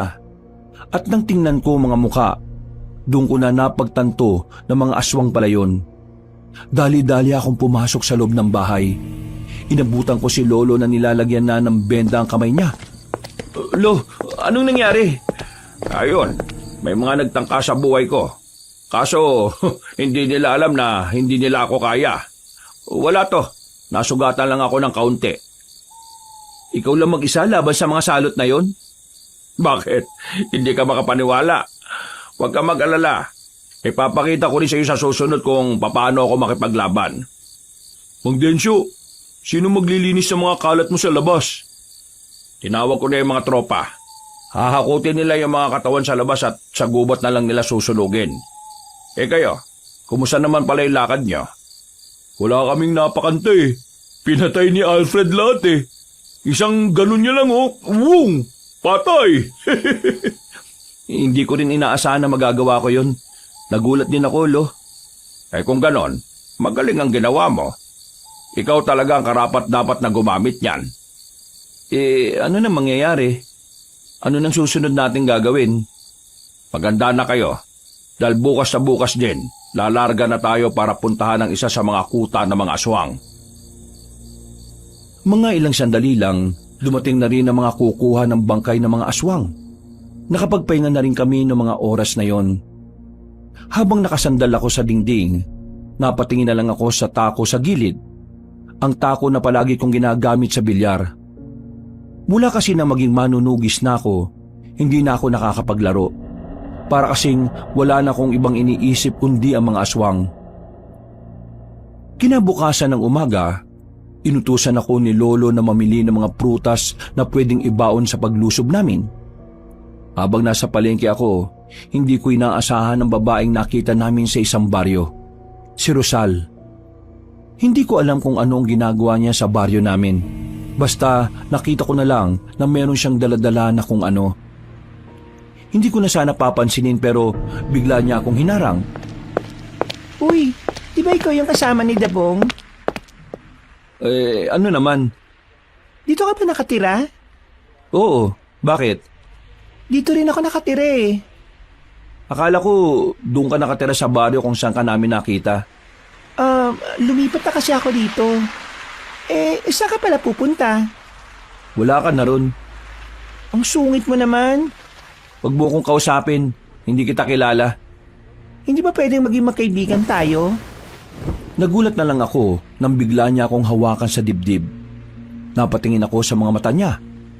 Makahulugan ang tingin niya sa akin. Mabilis ang mga pangyayari, Kabanong. Naramdaman ko na lang na magkalapat na ang labi namin. At para bang wala na akong pakialam sa paligid. Nung oras na yon, nawala na ako sa sarili ko. Naging sunod-sunuran ako sa kanya. Hawak niya ang kamay ko habang naglalakad kami. Saka lang ako natauhan ng may maapakan akong matulis. Nasugatan ng paa ko. Pagtingin ko sa paligid, nasa kagubatan na kami. Agad akong lumayo sa kanya. Nagtataka, nababahala. Sinuyod ko ng tingin ng paligid. Hindi pamilyar sa akin ang buong lugar. Kinuha ko ang sanga at tinutok sa kanya. Anong ginawa mo sa akin? Sino ka? Paano mo ako dinala rito nang hindi ko namamalayan? Ha? Ikaw ang sumama at pumilit sa akin na magpunta rito. Ang sabi mo sa akin may gagawin tayong dalawa na medyo bastos. Tumigil ka! Wala akong natatanda na may sinabi akong ganyan, ha? Totoo ang sinabi ko. Paano naman kita madadala rito nang hindi ka pumapayag? Hindi ko alam. Pero pakiramdam ko, meron kang ginawa sa akin na kakaiba. Kakaiba? Ano sinasabi mo? Hindi kita maintindihan. Ako na nga ang pumayag sa gusto mo tapos ngayon, parang ako pa yung may balak na masama sa'yo. Baka ikaw ang may gagawin sa akin. Tigilan mo ako, ha? Hindi mo ako maluloko. Kung si Dabong, oo, maluloko mo yun. Tanga yun Pero ako, managinip ka ng gising. Hindi kita niloloko. Totoo naman talaga ang sinasabi ko Hindi ka tao. Ha? Anong hindi tao? Mukha ba akong aso? Mas masahol ka pa sa aso. Aswang! Alfred, ayos ka lang ba? Yun mga naiisip mo, hindi na normal Paano mo nalaman ang pangalan ko? Ha? Sinabi sa akin Wala siyang sinasabi sa'yo. Ha? Meron Isa ka siguro sa mga pinadala ni Sicario para patayin ako, no? Napabaliw ka na yata. Hindi ko na pinatapos ang sasabihin niya nang hagupitin ko siya ng hawak kong sanga. Dahil matalim ang bandang dulo noon ay nasugatan ko siya sa muka. Dito ko na nakita kung papaanong nagbago ang reaksyon ng kanya muka. O di ba tama ako? Hindi ka tao? Isa kang aswang? Ginagawa ko lahat para walang masaktan ngayon. Pero ikaw ang nagtulak sa akin na gawin ito. O bakit? Tingin mo naman matatakot ako sa'yo? Oo, dapat kang matakot kasi wala kang dalang kahit na anong armas. Noong mga oras na yon kabanong ay saka ko lang napagtanto na ang tanging magagawa ko lang sa kanya noon ay sapakin siya sa muka. Hindi ko dala ang katana ko. Naalala ko na bibili lang pala sana ako sa palengke noon. Humigpit ang hawak ko sa sanga. Kahit na alam kong wala rin namang magagawa ang sanga na yon, hindi pa rin ako nagpakita ng kawalan ng pag-asa. Ano naman? Kung ano man ang binabalak mo sa akin, hindi ko hayaang magawa mo yun. Nang ganun-ganun na lang. Sige, tingnan natin kung kakayanin mo ang gagawin ko sa'yo. Biglang nagbagong itsura ng pagmumukha niya. Nawala ng kagandahan nito. Kumulubot ang mukha nito. Dumami rin ang balahibo nitong itim sa katawan. Lumundag siya palapit sa akin. Hinampas ko siya ng sanga sa mukha. Pero naputo lang yon. Nang mahawakan ko siya sa balikat, sinuntok ko siya sa panga. Pero parang hindi siya tinablan. Kaya ang ginawa ko, dinakma ko ang dibdib niya. Malambot. Kahit ako nagulat din sa ginawa ko. Pero dahil doon, tila nawala siya sa sariling wisyo. Sinamantala ko ang pagkakataon kaya tinusok ko ang mga mata niya gamit ang daliri ko. Batid kong wala akong magiging laban sa kanya. Kaya noong mga oras na yon, mas pinili ko na lang na tumakbo. Nilakihan ko ang bawat takbang ko. Pero sadyang mabilis ang babaeng aswang. Agad niya akong nasundan at naharangan. Kahit pipikit-pikit ang mga mata niya, ay malakas naman ang kanyang pakiramdam. Talagang ginagalit mo ako Subukan mo lumapit. Dadakmain ko ulit yan. Bago mo matakma to, datakmain ko rin yung mukha mo. Oh, baka nakakalimutan mo. Bawal mo akong patayin, di ba? Gusto ng pinuno nyo na bihagin lang ako para gamitin laban sa lolo ko. Oh, alam ko no. Ganun ang plano ninyo. Sa sinabi kong yon, ay tila kumalma siya ng bahagya. Napagtanto niya rin siguro na hindi niya ako pwedeng panggigilan. Kaya naman kumuha na naman ako ng pagkakataon. Dinampot ko ang lupa sa gilid. Paghawak ko, naramdaman kong may malambot. Wala na akong pakialam kung may tae yun ng baka. Binato ko sa kanya at agad din namang lumapat sa mukha niya. Gigil na naman siya sa akin. Sa puntong yon ay nakatakbo na naman ako. Buong akala ko ay makakatakas na ako dahil nakarating na ako sa kalsada. Pero pagtingin ko roon, hindi rin ako pamilyar sa kalsadang yon. Wisit naman talaga to. Nasaan na ba talaga ako? Mas madali niya akong makikita kapag nasa kalye ako. Kaya bumalik ako sa kagubatan. Nagtago na muna ako sa mga puno. Nagpahinga ako saglit dahil hingal na rin ako sa kakatakbo.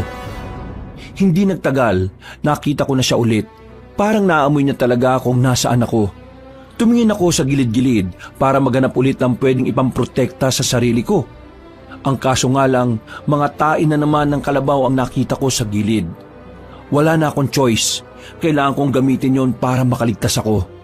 Nang makalapit na siya sa akin, dinakot ko ng 2 kamay ang dumi ng baka at saka sinampal ko sa mukha niya. Pakiramdam ko noon, sirang-sira na ang utak niya sa sobrang asar. Sobrang epektibo kasi noon dahil dring-diri siya. Natatawa nga ako noon dahil yun ang unang beses na nakakita ako ng aswang na sobrang arte. Wala namang gaanong amoy ang dumi ng baka dahil damo o dahon lang naman ang kinakain ng baka. Yan! Namnamin mo yan, buwisit ka! Habang hindi siya makagalaw dahil sa hilamos na ebak, dali-dali naman akong tumakbo. Bumalik na ako sa kalye. Sa sobrang pagnanais ko na makalayo kagad doon, hindi ko na nararamdaman ang sugat ko sa paa. Makalipas lang ang ilang sandali, tuluyan na rin akong nakalayo. Nakarating na ako sa terminal. Dito ko na napagtanto na hindi pala ako nakakalayo sa baryo namin. Nasa kabilang parte lang kami ng kung saan hindi ko rin masyadong napupuntahan. Umuwi ako sa bahay. 2:00 na ng hapon. Inabutan ko si Lolo at Dabong na nasa bakuran. Naroon din si Francis. Baka sa mukha nila ang pag-aalala. Saan ka ba galing? Inutusan lang kita kanina. Ilang oras na nakalipas pero ngayon ka lang bumalik. Ano ba nangyari? Pre, ano yung nasa kamay mo? Tae? Mukhang gumawa pa yata ng paso gamit ebak ah. Sira ulo.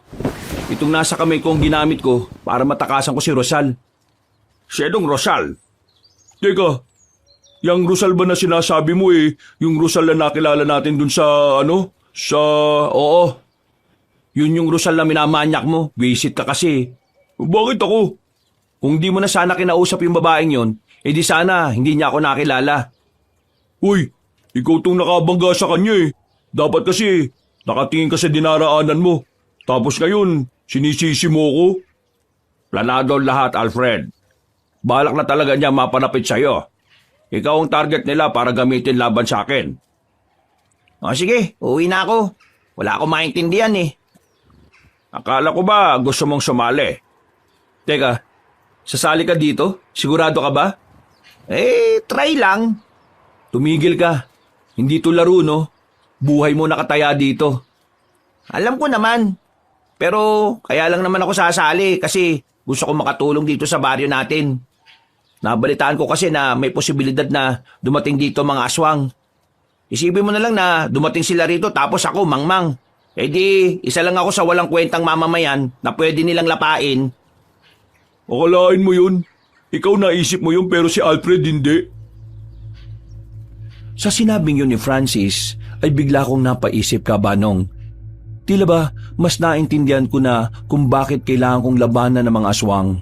Ang dahilan ni Francis ay ang naging pundasyon ng pagiging manunugis ko. Sa isang iglap lang, nagkaroon ng saysayang mga gusto kong gawin bilang manunugis. Mukhang alam mo na ngayon kung anong papel mo bilang manunugis, Alfred.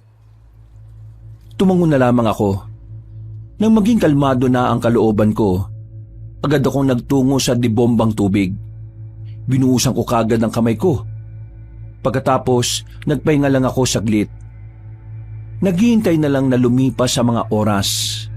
Habang tulala at naiisip pa rin ang mga nangyayari sa kagubatan, nilapitan ako ni Francis. Pre, wag mo na lang sabihin na sinabi ko to sa iyo O bakit? Ano ba yan? Kanina kasi, nakita ko si Mang Dencio sa likod ng bahay ninyo. Nagiging kulay itim lahat ng mata.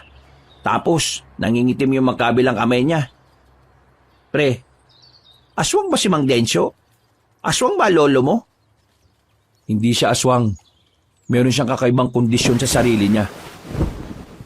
Oh, saan ka naman pupunta? Dito ka lang. Gisingin mo yan si Dabong kapag aalis na. Kakausapin ko lang ang lolo sa loob. Tumango na lamang si Francis. Iniwan ko sila sa bakuran. Pinuntahan ko si Lolo sa loob na abalang naglilinis ng kanyang mga gamit. Napangiti pa siya sa akin nang makita ako. Umupo naman ako sa harapan niya. Lo, magtapat ka nga sa akin. Ayos ka lang ba? Yung demonyo dyan sa loob mo, ayos lang ba? Huminga ng malalim si Lolo at sandaling itinigil ang kanyang ginagawa. Napangiti siya ng papilit. Hindi na ako makakaila sa'yo. Sa totoo lang, nitong mga nakaraang araw ilang beses kong nararamdaman na parang gusto niyang ariin ang katawan ko. Kapag nangyari yon, siya na ang kukontrol sa akin. Lahat ng gusto niya, pwede na niyang gawin.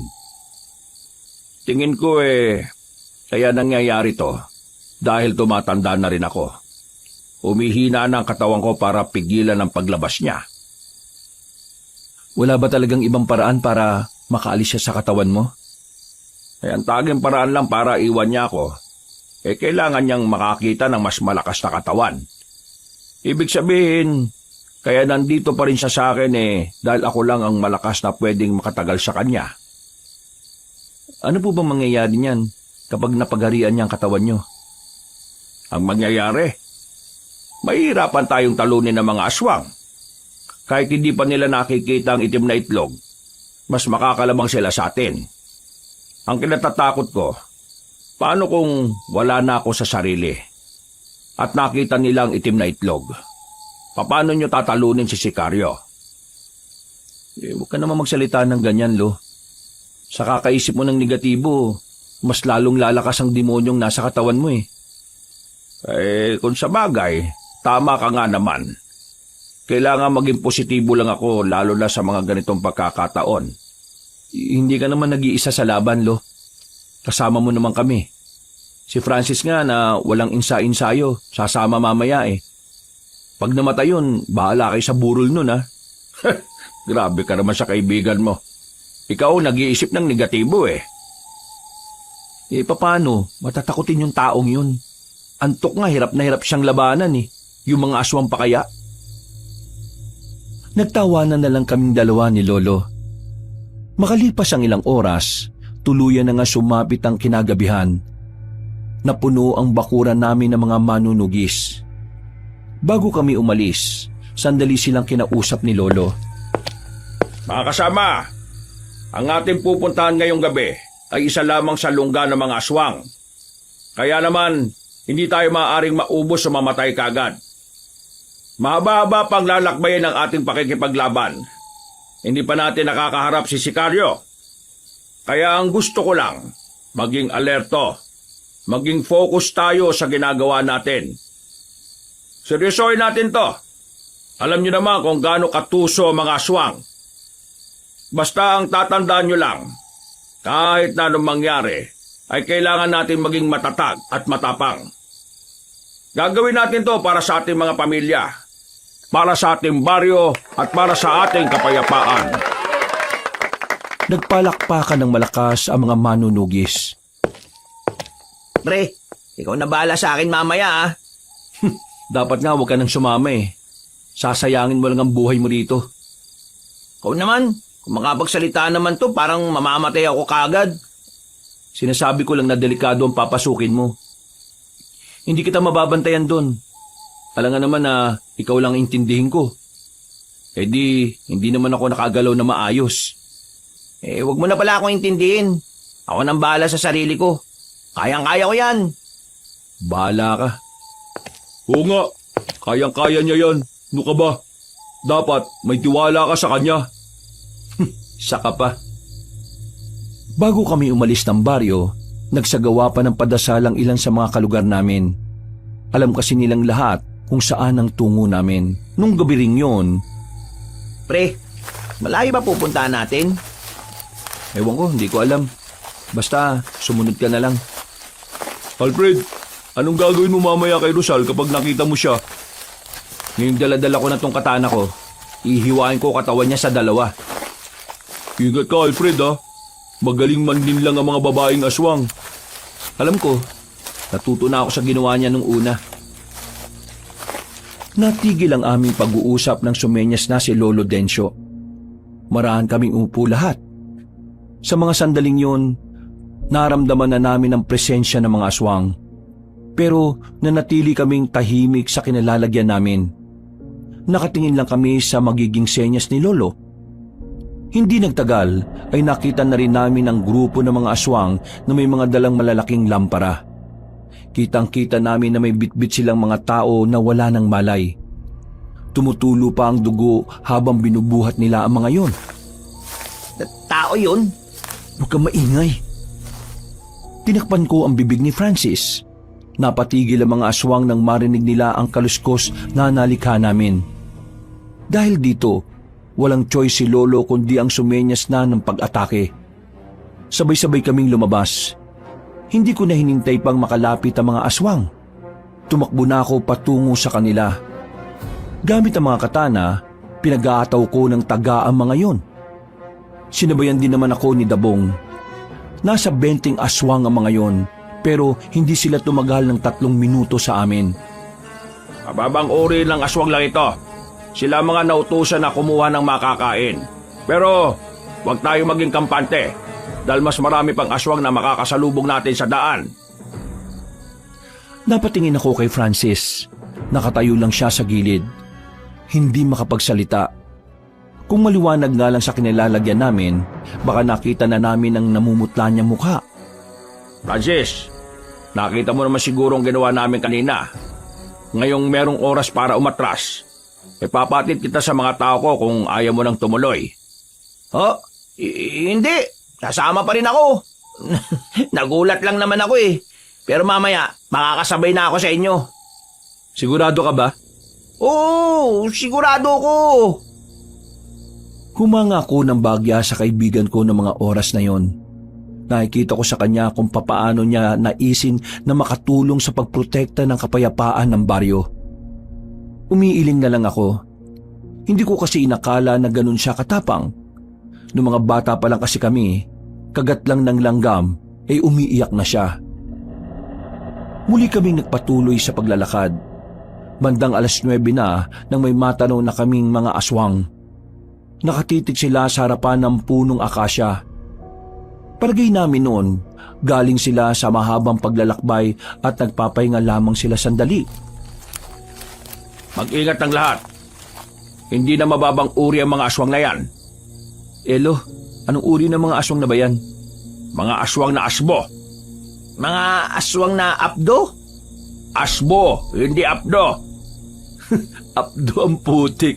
Maginis ka nga ng tenga mo. Tabong, kayong 5. Doon. Alfred, kayong 5 sa kabila. Kami naman dito. Palilibutan natin sila. Bibiglayin natin sila habang kampante sila sa paligid nila. Iwasang makagawa ng kahit na anong ingay para hindi sila mabulabog. Ihatid natin sila sa impyerno habang natutulog sila. Bilang pagsang-ayon ay tumungo na lang kami kay Lolo. Sinunod namin ang sinabi niya. Nang makita naming nakapwesto na ang iba naming mga kasama, sabay-sabay kaming tumakbo palapit sa mga aswang na nagpapahinga. Pero bago kami makalapit, bigla silang nagising. Ang iba ay naging anyong malaking aso, habang ang iba naman ay nagbago lang ng anyo ang muka. Karamihan sa kanila gumapang paakyat ng puno, pero may ilan din naman na talagang sinalubong kami. Napasabak na kami. Kanya-kanyang laban, kanya-kanyang kaharap. Una kong hinanap si Francis. Kahit naabala ako sa pakikipaglaban, hindi ko maiwasang hindi mag-alala para sa kanya. Pero nang makita ko siya, napangiti na lang ako nang makita kong nagagawa na niyang makapalag sa aswang nakaharap niya. Hoy! Gilid! Ay, gagi! Buti na lang ay narinig ko ang tinig ni Dabong.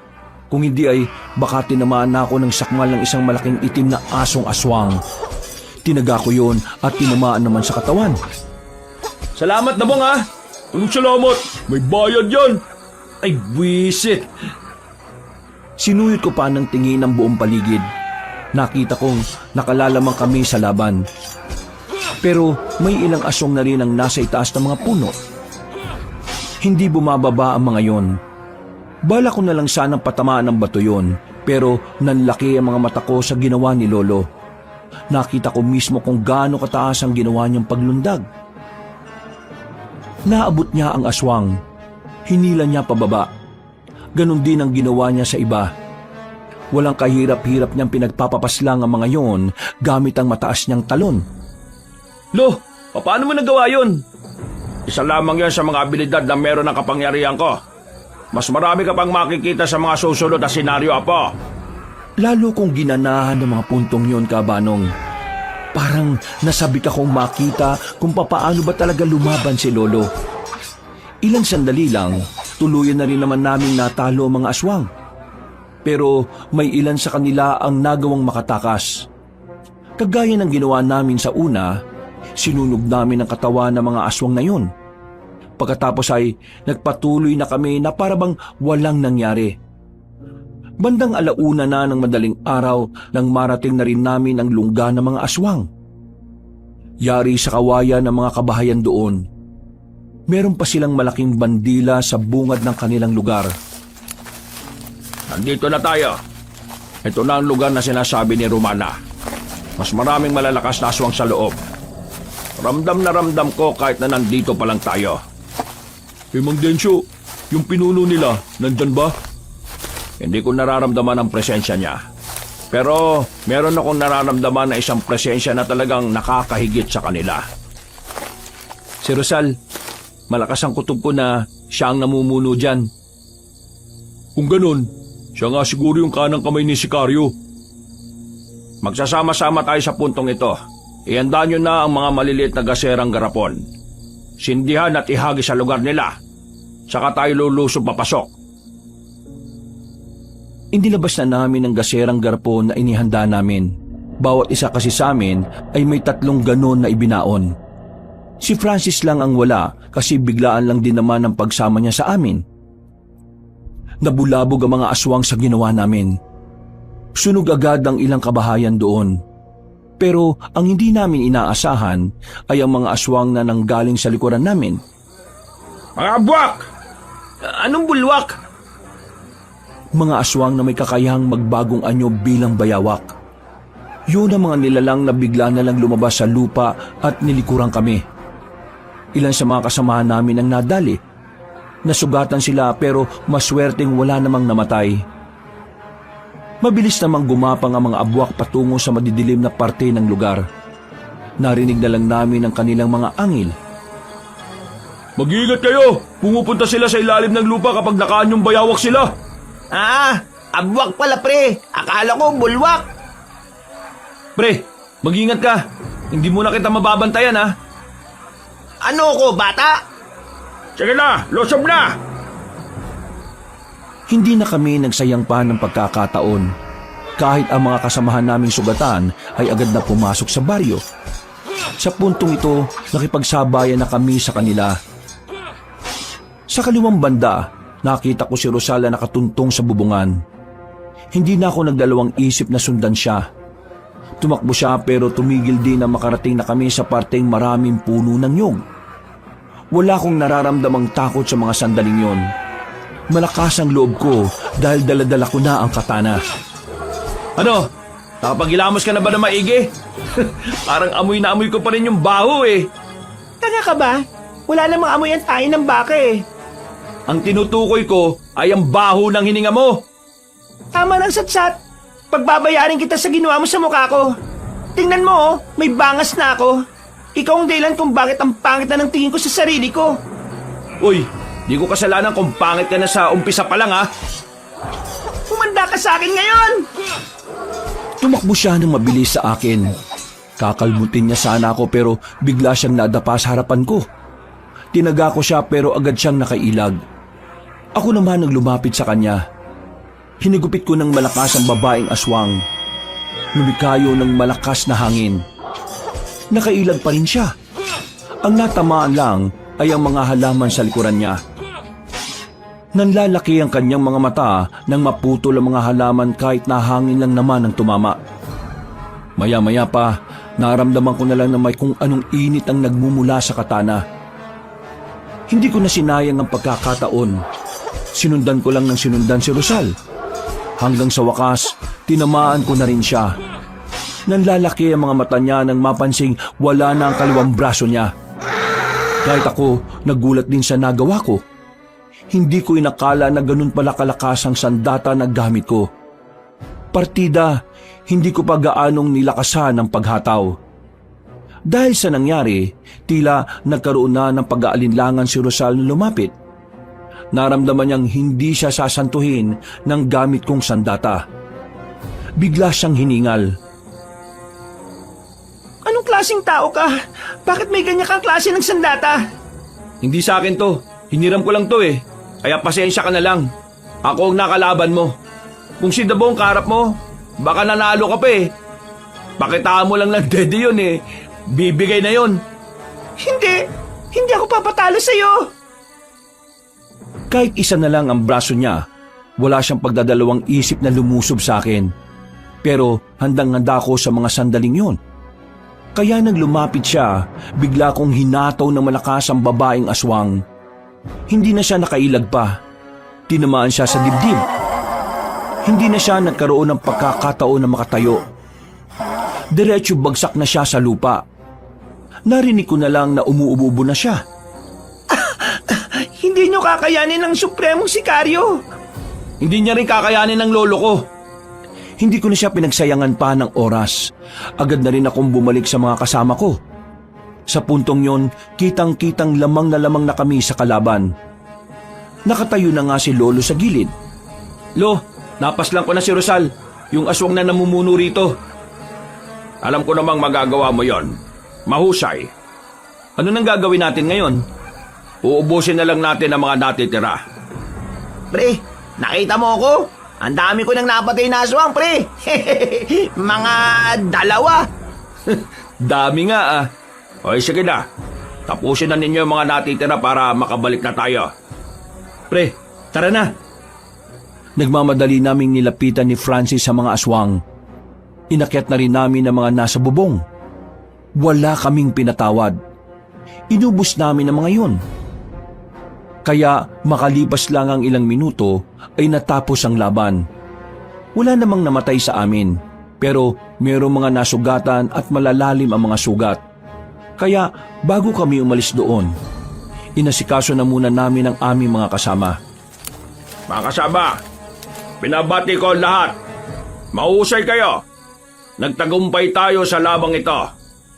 Ngayon, magiging blanco ang mga susunod nating akbang dahil wala tayong ideya sa iba pa nilang pinaglulunggaan. Kaya naman, inihiling ko na kapag nakabalik na tayo, protektahan natin ang kanya-kanya nating mga baryo. Malakas ang kutob ko na sila ang lalapit sa atin dahil sa nangyari ngayon. Mang Densyo, tanong ko lang, kung kanya-kanya natin po protektahan ang mga sarili nating baryo, paano yung ibang baryo na may kakaunting manunugis lang na miyembro? Kakayanin kaya nilang protektahan ang mga baryo nila? Oras na para obligahin natin ang mga residente na matutong ipagtanggol ang kanilang mga sarili laban sa kasamaan. Tama yan. Dahil hindi sa lahat ng oras nasa tabi nila tayo. Ang tanong, lahat ba sila makikiisa? Ako na kakausap sa mga tao. Matapos ang sandaling pag-uusap namin doon, ay agad na rin naming nilisan ang lugar na yon. Nagliliyab ang mga kabahayan doon habang papalayo na kami. Nang makauwi na kami sa baryo namin, nagpahinga na muna kami sa bakuran. Si Francis na lamang ang nagpresentang maghanda ng kape. Maya-maya lang, napansin ko na parang tulala si Lolo sa baba. Tinatawag namin siya ni Dabong pero parang wala siyang naririnig. Dabong, alam mo ba kung anong nangyayari sa kanya? Inaatake na naman siya. Inaatake ng ano? Ilang beses na nangyari sa kanya yan noon eh. Nagpaparamdam yung demonyo na nasa loob ng katawan niya. Tara, tulungan mo ako. Bakit? Anong gagawin mo? Nasabi sa akin ni Mang Densyo na kapag nagiging ganito siya, Kailangan itali natin ang kadena mga paa niya at dumistansya tayo sa kanya. Ha? Bakit? Lilitaw na ba sa katauhan niya yung demonyo? Hindi ko alam. Basta ang sabi niya sa akin, ganun daw ang gawin ko. Para kung sakaling lumitaw nga, wala siyang masasaktan. Nagmamadaling kinuha ni Dabong ang kadena sa silong ng bahay. Habang tulala si Lolo, sinubukan ni Dabong na talian ang kaliwang paa nito. Pero laking gulat na lang namin nang bigla siyang dakmain ni Lolo Densyo. Nahawakan siya sa damit. Walang kahirap-hirap na binalandra ni Lolo si Dabong. Nang mapatingin sa akin si Lolo, nakita ko na itim na ang lahat ng kanyang mga mata. Ganoon na ganoon ang sinabi sa akin ni Francis noon. Bigla lamang niya akong sinakal. Noong mga sandaling yon, ay hindi ko na alam ang gagawin ko. Buong akala ko noon, mapapatay ako ni Lolo Densyo. Pero maya-maya lang, bigla na siyang nakabalik sa dati. Naging normal na rin ang kanyang mata. Binitiwan niya ako kagad nang makilala niya ako. Lo, ako to. Apo, Alfred! Napadistansya sa akin nang mapagtanto niya ang ginawa niya. Nakatingin siya sa magkabilang palad niya. Nanlalaki ang mga mata at tila nawiwindang. Paano ko nagawang pagtangka ng buhay ng apo ko? Lo, alam kong hindi ikaw yun. Kaya huwag niyong sisihin ang sarili niyo. Pero mga kamay ko ang ginamit. Munti ka na kitang mapatay.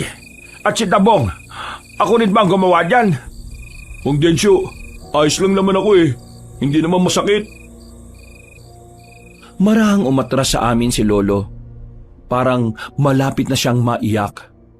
Kaya naman agad-agad ko siyang nilapitan para yakapin. Sa puntong ito, kumalman na rin ang kanyang kalooban. Nayupo namin siya, pero naroon pa rin ang pangamba niya. Tinangka na naman niyang ariin ang katawan ko. Pero buti na lang at alam ko kung paano makabalik. Delikado ito. Kailangan bago maghari ang demonyo sa katawan ko matalo na natin ang mga aswang. Paano natin sila matatalo agad kung hindi naman natin alam kung nasaan sila? At kung maghihintay lang naman tayo rito, hindi naman natin alam kung kailan. Magpapakalat na agad ako ng mga tao bukas. Papahanap ko kung nasaan ang lungga ng mga yan. Kailangan na natin makaharap si Sicario. Hindi ko alam kung ano mangyayari sa oras na nakontrol na ako ng demonyo. Napapalunok na lang ng laway ang lolo ko. Kitang-kita ko sa mukha niya ang labis na kaba at pagkabahala.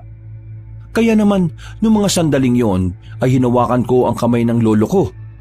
Pinalakas ko ang loob niya. Sinabi ko na sa kanya na kahit na anong mangyari, hinding-hindi namin siya pababayaan. Lumipas naman ang gabing yun nang maayos naman ang naging kalooban ni Lolo. Gumaan naman ang pakiramdam niya. Kinabukasan ng umaga, maaga kaming nagising lahat. Isang balita agad ang dumating sa amin mula sa ibang grupo ng mga manunugis. Lumapit kay Lolong pinuno ng mga yon. Umiiyak. Ang sabi nila, nalagas ang buong bilang nila nang lusubin sila ng isang baryo ng mga aswang. Nagkakatinginan kaming lahat. Ang umagang yun ang hudyat na kailangan na naming kumilos. Gumawa agad si Lolo ng magandang plano. Pagdating ng tanghali, handa na rin kaming lahat. Kaya naman wala na kaming sinayang na pagkakataon. Kailangan na nating unahan ng mga aswang. Hindi sila maaaring makalapit sa mga baryo. Tayo ang lalapit sa kanila. Yandaan niyo mga sarili ninyo. Dahil ngayong araw, mas malalagay ang mga sarili natin sa panganib. Maaring manalo tayo, pero maari ding ito na ang huli nating sandali sa mundo.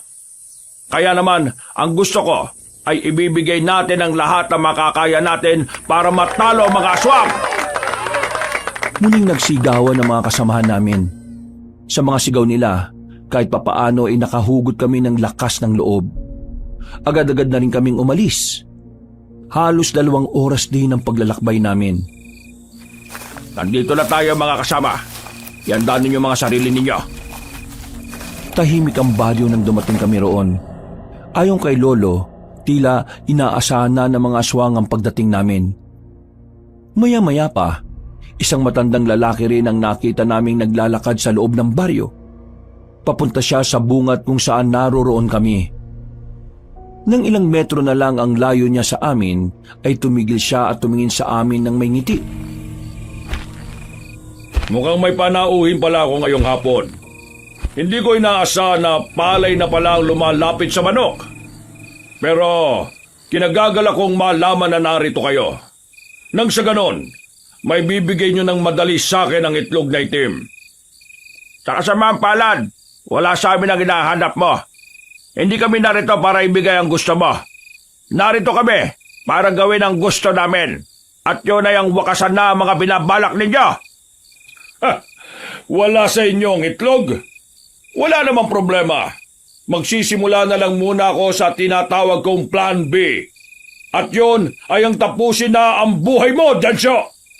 Nang sa ganon, wala nang maging hadlang sa mga gusto kong gawin sa bayan na ito. E di simulan na natin to para maaga na tayong matapos. Kung ganon simulan na nga natin nang malaman na natin kung sino ba talaga ang dapat na maghari. Pumitik lang ng daliri si Sicario. Narinig na namin ang mga aswang sa paligid. Naglabasa na mga yon. Naramdaman ko kagad ang nakakakilabot nilang presensya. Mas marami sila kung ikukumpara sa amin. Pero hindi ko nakitaan ng takot ang mga kasama ko. Maliban na lang kay Francis na inatake na naman ng kaduwagan. Hindi nagtagal, lumusob na ang mga aswang. Tumakbo na rin ako para makipagsabayan. Noong mga sandaling yon, nararamdaman ko ng medyo alanganin kami. Bukod kasi sa mas marami-rami sila, ay mas mabibilis din ang galaw nila kumpara sa mga nauna naming nakalaban. Nang tingnan ko naman si Lolo, nakita kong patas lang ang laban nila ni Sicario. Pero hindi ako mapanatag. Para kasing nahihirapan si Lolo kahit na nagagawa niya namang makasabay. Hoy! Focus, pre! Focus!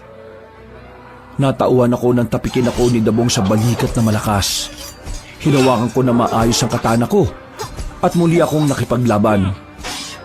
Ginamit ko ang malakas na paghataw na nagdulot ng malakas na hangin. Marami agad ang natumba sa ginawa kong yon. Kahit na papaano, naging patas na ang bilang ng mga manunugis at ng mga aswang. Nang gagawin ko na sana ulit yon, nagtaka ako dahil hindi ko na maulit. Baka isang beses ko lang siya pwedeng gawin sa isang araw. Oy pre! Tulong! Napalingon ako sa gilid nang makitang naroon nga si Francis. Hirap na hirap siya. Kaya naman, nagmamadali akong makalapit sa kanila. Pinagtatataga ko ang mga yon. Nakahinga siya ng maluwag nang masigurong patay na ang 5 aswang na nakapalibot sa kanya.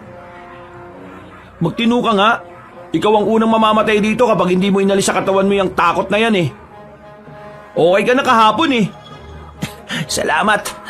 Salamat O yan, okay na ako ulit. Bigla na lang tumakbo si Francis sa gitna at pinagtatataga ang mga aswang na kinakalaban ng iba naming kasamahan. Napapailing na lang ako sa kanya. Hindi ko alam kung ano ba talaga ang nangyayari sa kanya. Nang idako ko naman ang tingin ko kay Lolo, nakita kong gigewang-gewang na ang kalaban niya. Lumapit ako doon para masaksihan ng malapitan kung papaano talunin ni Lolo ang supremo na mga aswang. Nagkabali ka ng estima, Sicario. Malayo talaga ang agwat nating dalawa. Masyado ka namang kampante! Bigla na lamang nagbago ng anyo si Mang Sicario. Tumangkad dito, lumaki rin ang katawan. Pero kahit na ganoon, hindi malang nakaramdam ng kahit na kaunting kaba si Lolo. Nilusob ni Lolo si Sicario. Napangangan na lamang ako habang nanunood. Kitang-kita ko ang kahusayan ni Lolo. Walang binatbat sa kanya ang supremo ng mga aswang kahit na lumaki ang katawan. Pinagtatataga lang siya ni Lolo sa kung saang-saang parte ng katawan. Wala pang 5 minuto, gigewang-gewang na naman yon. Dumistansya si Sicario at sandaling tumigil sa pakikipaglaban. Ha! Pinapahanga mo ko! Hindi ka nga talaga pangkaraniwan! Mabuti naman at napansin mo na rin ang kahusayan ko. Pero hindi pa rin ako nakakaramdam ng takot. Sa halip, mas nagiging masaya pa ako. Dahil sa wakas, nagkaroon na ako ng malakas na kalaban. Huwag mong lokohin ang sarili mo na masaya ka. Ang totoo, kitang-kita ko sa mga mata mo na natatakot ka ng mamatay. Hindi mo may tatago ang pangamba na nararamdaman mo, sikaryo. Hindi mo na maahawakan ang itlog na itim na hinahanap mo dahil ngayong gabi. Nagtaka ako nang biglang mapatigil si Lolo sa pagsasalita niya. Bigla siyang humawak sa mga mata niya. Binitiwan niya ang sandata niya. Sinamantala yun ni Sikaryo para atakain siya. Buti na lang, mabilis akong nakalapit. Sinalag ko ang kalmot ni Sikaryo gamit ang katana ko. Nang matamaan ko siya ng hataw, dali-dali siyang napalayo. Pinagtuunan ko kagad ng pansin si Lolo. Lalapit pa lang ako sa kanya, naramdaman ko na lang na nasa gilid na si Sikaryo. Hindi ko yun inaasahan. Ang akala ko, wala na siyang natitirang lakas sa dami ng galos niya sa katawan. Nahawakan niya ako sa kamay. Piniga niya ang kamay ko hanggang sa mabitiwan ko ang katana. Humaba naman ang kuko niya. Itinutok niya yon sa leeg ko. Mamili ka, Densyo. Buhay ng apo mo o buhay mo? Hindi sumagot sa kanya si Lolo Densyo. Noong mga oras na yun kasi, lumitaw na naman ang demonyong nakatago sa katawan niya. Naging kulay itim na rin ang mga mata niya. Pati na rin ang kamay nito. Maging si Sikaryo ay nagtataka rin kung ano ang nangyayari sa lolo ko. Dahil sa pagkamangha at pagkawindang, nakakuha ko ng pagkakataon para makawala sa kanya. Sakto naman na biglang lumusob si Lolo. Pero hindi na si Lolo Densyo ang kumokontrol sa katawan niya. Para na itong mabangis na hayop na walang nakikilala. Ilang beses ko rin siyang tinawag, pero hindi na niya ako naririnig. Sino ka? Anong klaseng nilalang ka? Nahawakan ni Lolo Densyo si Sikaryo sa muka. At kahit anong gawing kalmot at suntok ng supremong aswang, tila hindi naman tinatablan si Lolo Densyo. Nang si Lolo Densyo naman ang sumuntok ng malakas sa tagiliran, agad na tumilapon si Sikaryo. Hindi pa nakontento si Lolo. Sinundan niya ulit ang matandang aswang. Pinagsusuntok niya yun ng marami sa muka. Huwag kang lalapit sa kanya! Pero baka hindi na mabawi ni Lolo ang katawan niya. Mamamatay ka lang! Wala na siyang nakikilala ngayon! Nangyari na ang hindi dapat mangyari! Hindi pwede! Hindi pwedeng wala tayong gawin, Dabong! Si Lolo ang mapapahama kapag tumingin lang tayo! Maubos tayong lahat kapag nanatili tayo rito! Tingnan mo ang mga kasama natin! Buhay ang mga kasama natin! Natalo na nila ang mga aswang! Hindi pwedeng si Mang Densyo ang pumatay sa ating lahat, kaya kailangan na nating umalis habang hindi niya pa namamalayan na nandito tayo! Ayaw ko mang iwan si Lolo Densyo noon, pero napagtanto kong tama naman ang sinabi ni Dabong. Hindi na si Lolo ang nakikita namin. Isa na siyang demonyo na hindi namin kayang pigilan. Palis na sana kami nang biglang tumigil si Lolo sa pagsuntok niya sa walang buhay na si Sikaryo. Lumingon siya sa amin. Parang sa tingin niya palang na yon, kami na ang isusunod niya. Nagtindigan na ang mga balahibo ko. Lalo na nang makita naming naglalakad na siya sa aming direksyon. Mga kasama! Tumakbo na kayo! Ako nang bahala rito! Ano pinagsasabi mo? Mamamatay ka nga eh! Hayaan mo na ako! Lolo ko naman siya eh! Baka kapag narinig niya ng paulit-ulit ang boses ko, makabalik siya sa dati! Bakit hindi mo? Sige na kasi! Dali na! Umalis na kayo! Wala na siyang nagawa nang itulak ko siya. Napapailing na lang siya at sinimulan ng umalis. Ilang sandali lang, lumapit na sa akin si Lolo Densyo. Bigla na lang niya akong sinakal. Buong akala ko noon ay katapusan na ng buhay ko.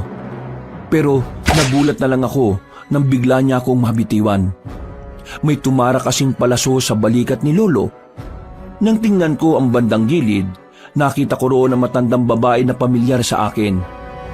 Nakakadiri mang sabihin, siya ang matandang babae na nagnakaw ng una kong halik. Pasensya na at nahuli ang dating ng mga bata ko. Aling Romana? Huwag kang mag-alala, baby boy. Walang mangyayaring masama sa lolo mo. Ang pinangtira ko sa kanyang palaso ay sagrado. Aalisin ng palaso na yan ang lahat ng negatibong elemento na nasa katawan ng tao. Kabilang na riyan ay ang demonyong namamalagi sa katawan ni Densyo. Akala nyo hindi ko alam ang tungkol doon, ano? Akis nga uli! Hindi ko siya pinansin. Nilapitan ko na muna si Lolo. Nakabalik na siya sa dati at tuluyan nang nawala ang demonyo. Wala na siyang malay noon kaya agad na namin siyang ibinalik sa baryo. Kinaumagahan lang naman, sa tulong ni Aling Romana ay nagkaroon na siya ulit ng malay. Naging normal na ulit si Lolo. Wala na rin ang demonyo sa katawan niya. Hindi ko inakala na ang kinaiinisan kong matanda, siya pa ang magbibigay ng bagong buhay sa aming maglolo. Kahit na sinagip niya ang buhay namin, hindi ko pa rin kailanman papatulan si Aling Romana. Mula nang matalo namin ng mga aswang, nagkaroon na rin ng kapayapaan ang kaisipan ng mga taga-baryo. Idiniklara na ring ligtas ang buong Romblon. Lumipas lang ang 5 buwan, pinagretiro ko na si Lolo. Ako na ang pumalit sa kanya bilang albularyo at manunugis ng baryo namin. Apo, maraming salamat ha. Maraming salamat kasi kahit na may iba ka pang pangarap sa buhay, pinagpatuloy mo pa rin ang nasimulan ko. Lo, ito talaga ang pangarap ko, ang maging kagaya ninyo. At saka, ang gusto ko, ako naman ang maging tagapagtanggol mo. At ang gagawin mo na lang, mag-relax at pagmasdan ako kung paano ko mas lalakas. Naniniwala ako sa kakayahan mo, Apo. Nandyan lang pala kayo eh. Oh, eto na oh. Dala-dala ko na tong lambanog. Walang magdadrama kapag may lasing na ah. Sino kaya madrama nung nakaraan? Nakakaisang bote ka pa lang umiiyak ka na. Kabanong, sa ngayon ay ako na ang kinikilalang protektor ng buong Romblon. Kahit wala naman ng aswang na nakikita rito, patuloy ko pa rin pinagpapatuloy ang mga nasimula ng aking lolo. Naniniwala kasi ako na ang pagiging tagapagtanggol ng kabutihan ay hindi natatapos sa isang tagumpay. Dahil ang pagiging instrumento ng kabutihan ay patuloy na ginagampanan anuman ang maging katayuan sa buhay. Kabanong, hanggang dito na lamang ang aking kwento. Maraming salamat po sa inyong pagbabasa ng aking sulat at pinagpalang araw muli sa lahat ng mga kabangers. Wakas,